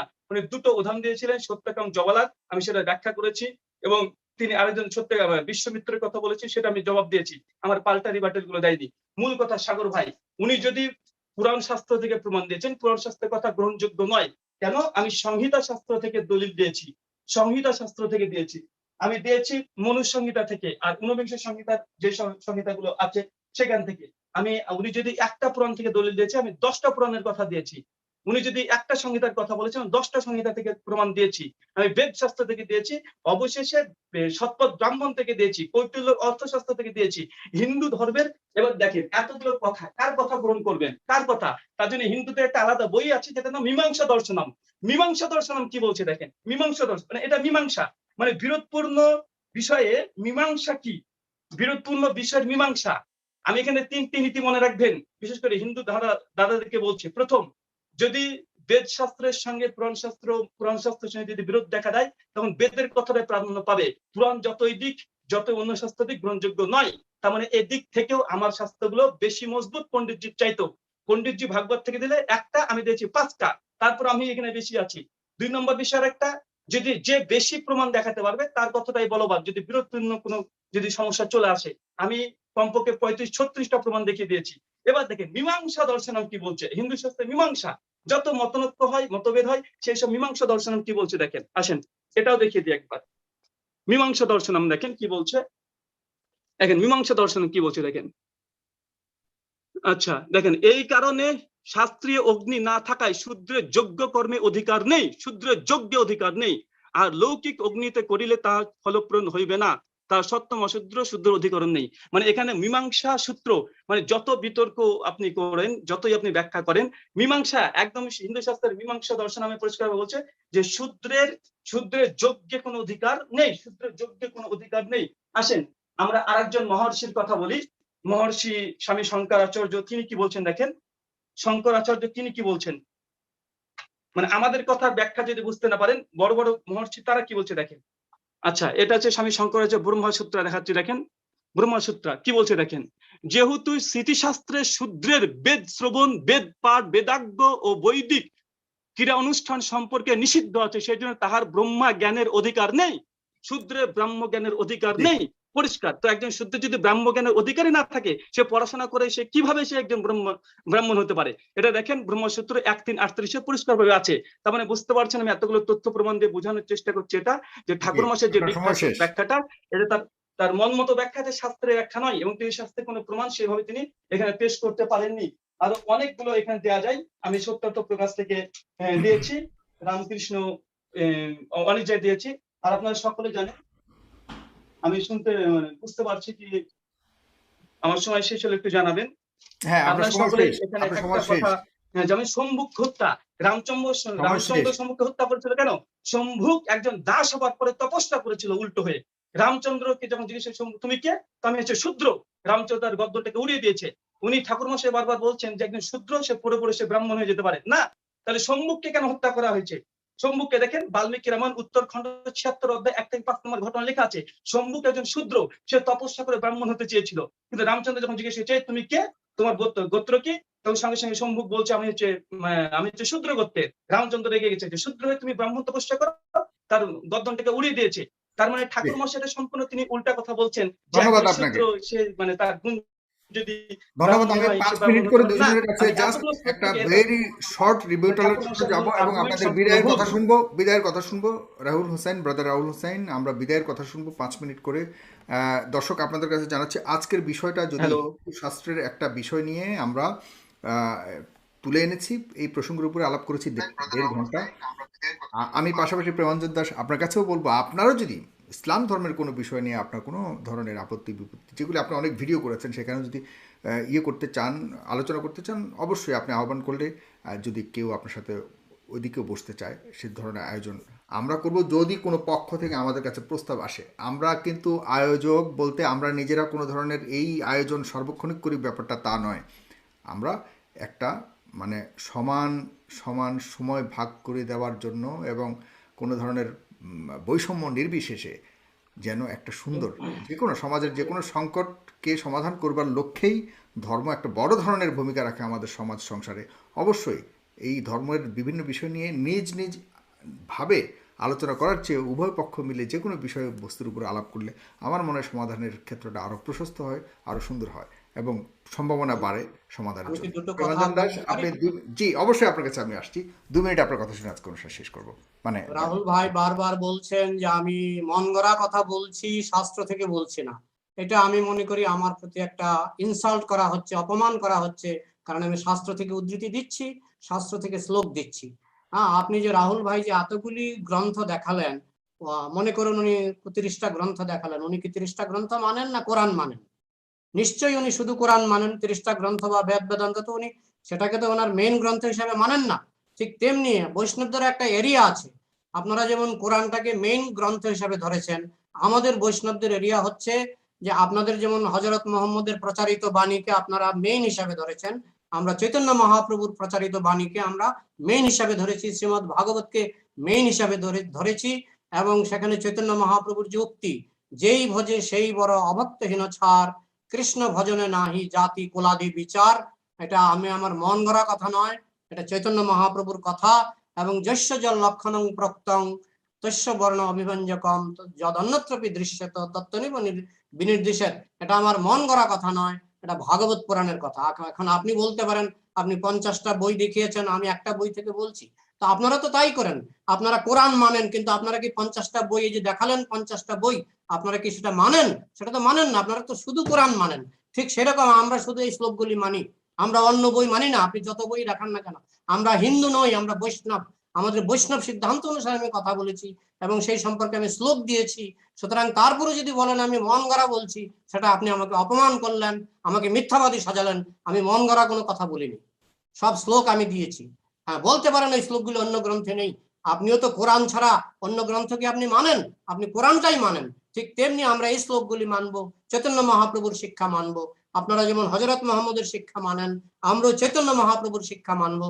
আপনারা যেমন শুধু কোরআন মানেন, এই 50টা বই আপনি দেখালে কি হবে? আপনি তো মানেন না, আপনি তো শুধু কোরআন মানেন। ঠিক সেরকম আমরাও শ্রীমদ্ ভাগবত মানি। শ্রীমদ্ ভাগবতের যে শ্লোকগুলি আমি উদ্ধৃতি দিলাম, একটিও আমার মন গড়া নয়, আমি অর্থ সহ বলেছি। এবং চৈতন্য মহাপ্রভু আমাদের কি শিক্ষা দিয়েছেন সেটাও আমরা বলেছি, আমরা সেটাই মানি। আমরা এত হাজার হাজার বই আমরা মানি না। আপনারা যেমন হাজার হাজার বই না মেনে শুধু কোরআন মানেন, বেদ বেদান্ত উপনিষদ যতই আপনি আমাকে দেখান না কেন, আপনি তো কোরআন ছাড়া আর কিছু মানেন না। ঠিক তেমনি আমরা বৈষ্ণব শাস্ত্র ছাড়া অন্য শাস্ত্র মানি না। এই হিসাবে আমাদের যে সিদ্ধান্ত, এই সিদ্ধান্ত বৈষ্ণব শাস্ত্র অনুসারে, চৈতন্য মহাপ্রভুর শিক্ষা অনুসারে সিদ্ধান্ত, এবং এই সিদ্ধান্ত বিজ্ঞানসম্মত বলেই সারা পৃথিবীতে এখন সমাদৃত হচ্ছে। আর আপনি যদি বলেন আমার মন গড়া, আমি এটাকে অপমান হিসেবে নেব, কারণ এগুলো শ্লোক আমি দিয়েছি। বলতে পারেন শ্লোকের সংখ্যা কম, হ্যাঁ কোরআনের শ্লোক সংখ্যা, আর আপনি যে 50টা বই দেখালেন, 50টা বইয়ের শ্লোক সংখ্যা আর কোরআনের শ্লোক সংখ্যা কি কোনটা বেশি শ্লোক সংখ্যা? কিন্তু যে বেশিটা তো আপনারা মানবেন না, আপনারা তো কোরআনটাকেই মানবেন। ঠিক সেরকম আমরাও এই বৈষ্ণব শাস্ত্রগুলিকেই মানি, বৈষ্ণব সিদ্ধান্তটাকেই মানি। এগুলি শ্লোক আছে, আমি বিনা শ্লোকে বলছি না। সুতরাং মন গড়া বলেছি এ কথা আপনি বলতে পারেন না। জি দাদা, আপনার হ্যাঁ আপনার প্রশ্ন তো রেখেছেন, সেটা জবাব অবশ্যই দিবে এবং তার ওই জবাবের সাথে সাথে তার শেষ কথা, বিদায়ের কথা বললে আমি অনুষ্ঠান শেষ করবো। আপনার বিদায়ের কথা যদি থাকে তাহলে 2 মিনিট বলতে পারেন। না, আমার কথা হলো যুক্তিসম্মত ভাবে আমরা হলাম বৈষ্ণব ধর্ম অবলম্বী। বৈষ্ণব শাস্ত্র যা বলে সেখান থেকে আমি উদ্ধৃতি দিয়েছি, আমার মন গড়া কিছু আমি বলিনি। বৈষ্ণব শাস্ত্রে সংস্কৃত শ্লোক থেকে আমি উদ্ধৃতি দিয়েছি। এখন উনি যদি বলেন সেই শ্লোকের সংখ্যা কম হোক না কম, হ্যাঁ আমার একটাও যদি শ্লোক আমি দেখাতে পারি, এমন নয় যে একটা শ্লোক আপনি 99টা শ্লোক ওই পক্ষে একটা শ্লোক, কিন্তু একটা শ্লোকের আমি যদি অনুগামী হই, আমি কোরআনের অনুগামী, আমি বেদ মানি না, তো তাতে কি আসে যায়? ঠিক তেমনি আমি এই বৈষ্ণব সিদ্ধান্তগুলি মানি, আমি বেদের অন্যান্য সিদ্ধান্ত আমি মানি না। আপনাদের মতোই আমি, আপনারা যেমন বেদের সব সিদ্ধান্ত মানেন না, শুধু কোরআনটাকে মানেন, আমরাও বৈষ্ণব সিদ্ধান্ত মানি, অন্য সিদ্ধান্ত মানি না। একই হয়ে গেল, একই হয়ে গেল। আপনিও একটা একটা এরিয়া ঠিক করেছেন যে আমি কোরআনের সিদ্ধান্ত মানবো, হাদিসের সিদ্ধান্ত মানবো। আমরাও ঠিক করেছি চৈতন্য মহাপ্রভুর সিদ্ধান্ত মানবো, বৈষ্ণব সিদ্ধান্তগুলি মানবো, এবং সেই সম্পর্কে শ্লোক আমি দেখিয়েছি। এখন আপনি বলতে পারেন অন্যান্য শ্লোকগুলি মানছেন না কেন? অন্যান্য শ্লোকগুলি আমার মানার দরকার নেই, কারণ আমি হিন্দু নই, আমি বৈষ্ণব, তাই আমি বৈষ্ণব সিদ্ধান্ত মানবো। জি, ধন্যবাদ। আমাদের দর্শকদের উদ্দেশ্যে যদি কিছু বলার থাকে, আমি আর আপনার কাছে আসছি না। আমি দর্শকের উদ্দেশ্যে একটাই কথা, যেখানে যুক্তি বেশি, যেটা মানুষের পক্ষে শুভ। হ্যাঁ, এখন আমি যদি জাতপাতের ঘৃণা জগতে প্রচার করি, এটা মানুষের পক্ষে অশুভ। বৈষ্ণব ধর্ম সেটা করে না। কৃষ্ণ ভজনে নাহি জাতি কোলাদি বিচার, এবং নারদ মুনি যে বলছেন যস্য লক্ষণং প্রত্যং, এই শিক্ষাগুলি মানুষের পক্ষে কল্যাণজনক, সমাজের পক্ষে কল্যাণজনক, পৃথিবীর পক্ষে কল্যাণজনক। এখন মনুসংহিতা বা অন্যান্য সংহিতায় যদি এমন কিছু বাণী আমরা দেখি যেটা বৈষ্ণব সিদ্ধান্তের সঙ্গে মিলে না এবং যেটা সমাজের পক্ষে কল্যাণজনক নয়, সেটা আমরা মানতে যাব কেন? আপনারা যেমন কোরআন ছাড়া অন্য শাস্ত্র মানেন না, আমরাও বৈষ্ণব শাস্ত্র ছাড়া অন্য শাস্ত্র মানি না। জি, ধন্যবাদ আপনাকে। ব্রাদার রাহুল, আপনার শেষ কথা বলবেন 5 মিনিটে। ব্রাদার রাহুল, আপনি শুনতে পাচ্ছেন? আপনি একটু দেরিতে শুনতে পাচ্ছেন। আমি আপনাকে ছেড়ে দিচ্ছি, আপনি শুনে আর প্রশ্ন করার দরকার নেই। আপনার 5 মিনিট বলে শেষ করবেন অনুষ্ঠান। আপনি আনমিউট করবেন।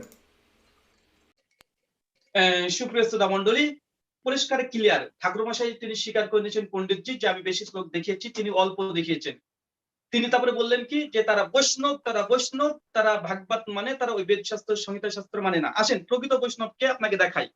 প্রকৃত বৈষ্ণবের পরিচয় দেখেন, তিনি যে আসলে নিজের মন গড়ায় ব্যাখ্যা করছে, এটা আমি খুব দুঃখের সঙ্গে বলছি, তিনি বড় মানুষ। তারপর দেখেন, এখানে আমি একটা বই দেখাচ্ছি, দেখেন পদ্মপুরাণ উত্তরখণ্ডম, পদ্মপুরাণ উত্তরখণ্ডম 53 অধ্যায় 36 নম্বর শ্লোক কি বলছে দেখেন, বৈষ্ণবের পরিচয় দিচ্ছে দেখেন।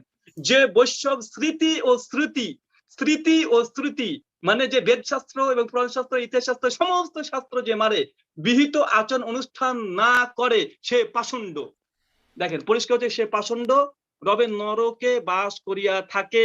মানে এখানে পরিষ্কার ভাবে বলছে যে স্মৃতি এবং শ্রুতি যে মানে না, সে একজন পাষণ্ড। মানে কেউ যদি বলে যে আমি পুরাণ মানি, ভাগবত মানি, কিন্তু আমি বেদ মানি না, ভাগবত মানি, আমি মনুসংহিতা মানি না, ভাগবত মানি, আমি ওই পদ্মপুরাণ মানি না, এই ব্যক্তি হচ্ছে পাষণ্ড। একে বলছে পদ্মপুরাণে শ্রী মানে পরিষ্কার ভাবে শ্রী ভগবান বাচু, তিনি এখানে পরিষ্কার ভগবান তিনি এই কথা বলছেন। তিনি যে কেমন বৈষ্ণব আমি এটা বুঝতে পারলাম না। আসেন বৈষ্ণবের পরিচয় কি দেখি। তিনি বললেন চৈতন্য মহাপ্রভুর কথা, শ্রী ভক্তি শ্রী মানে হরিভক্তি বিলাস এর দশম দশম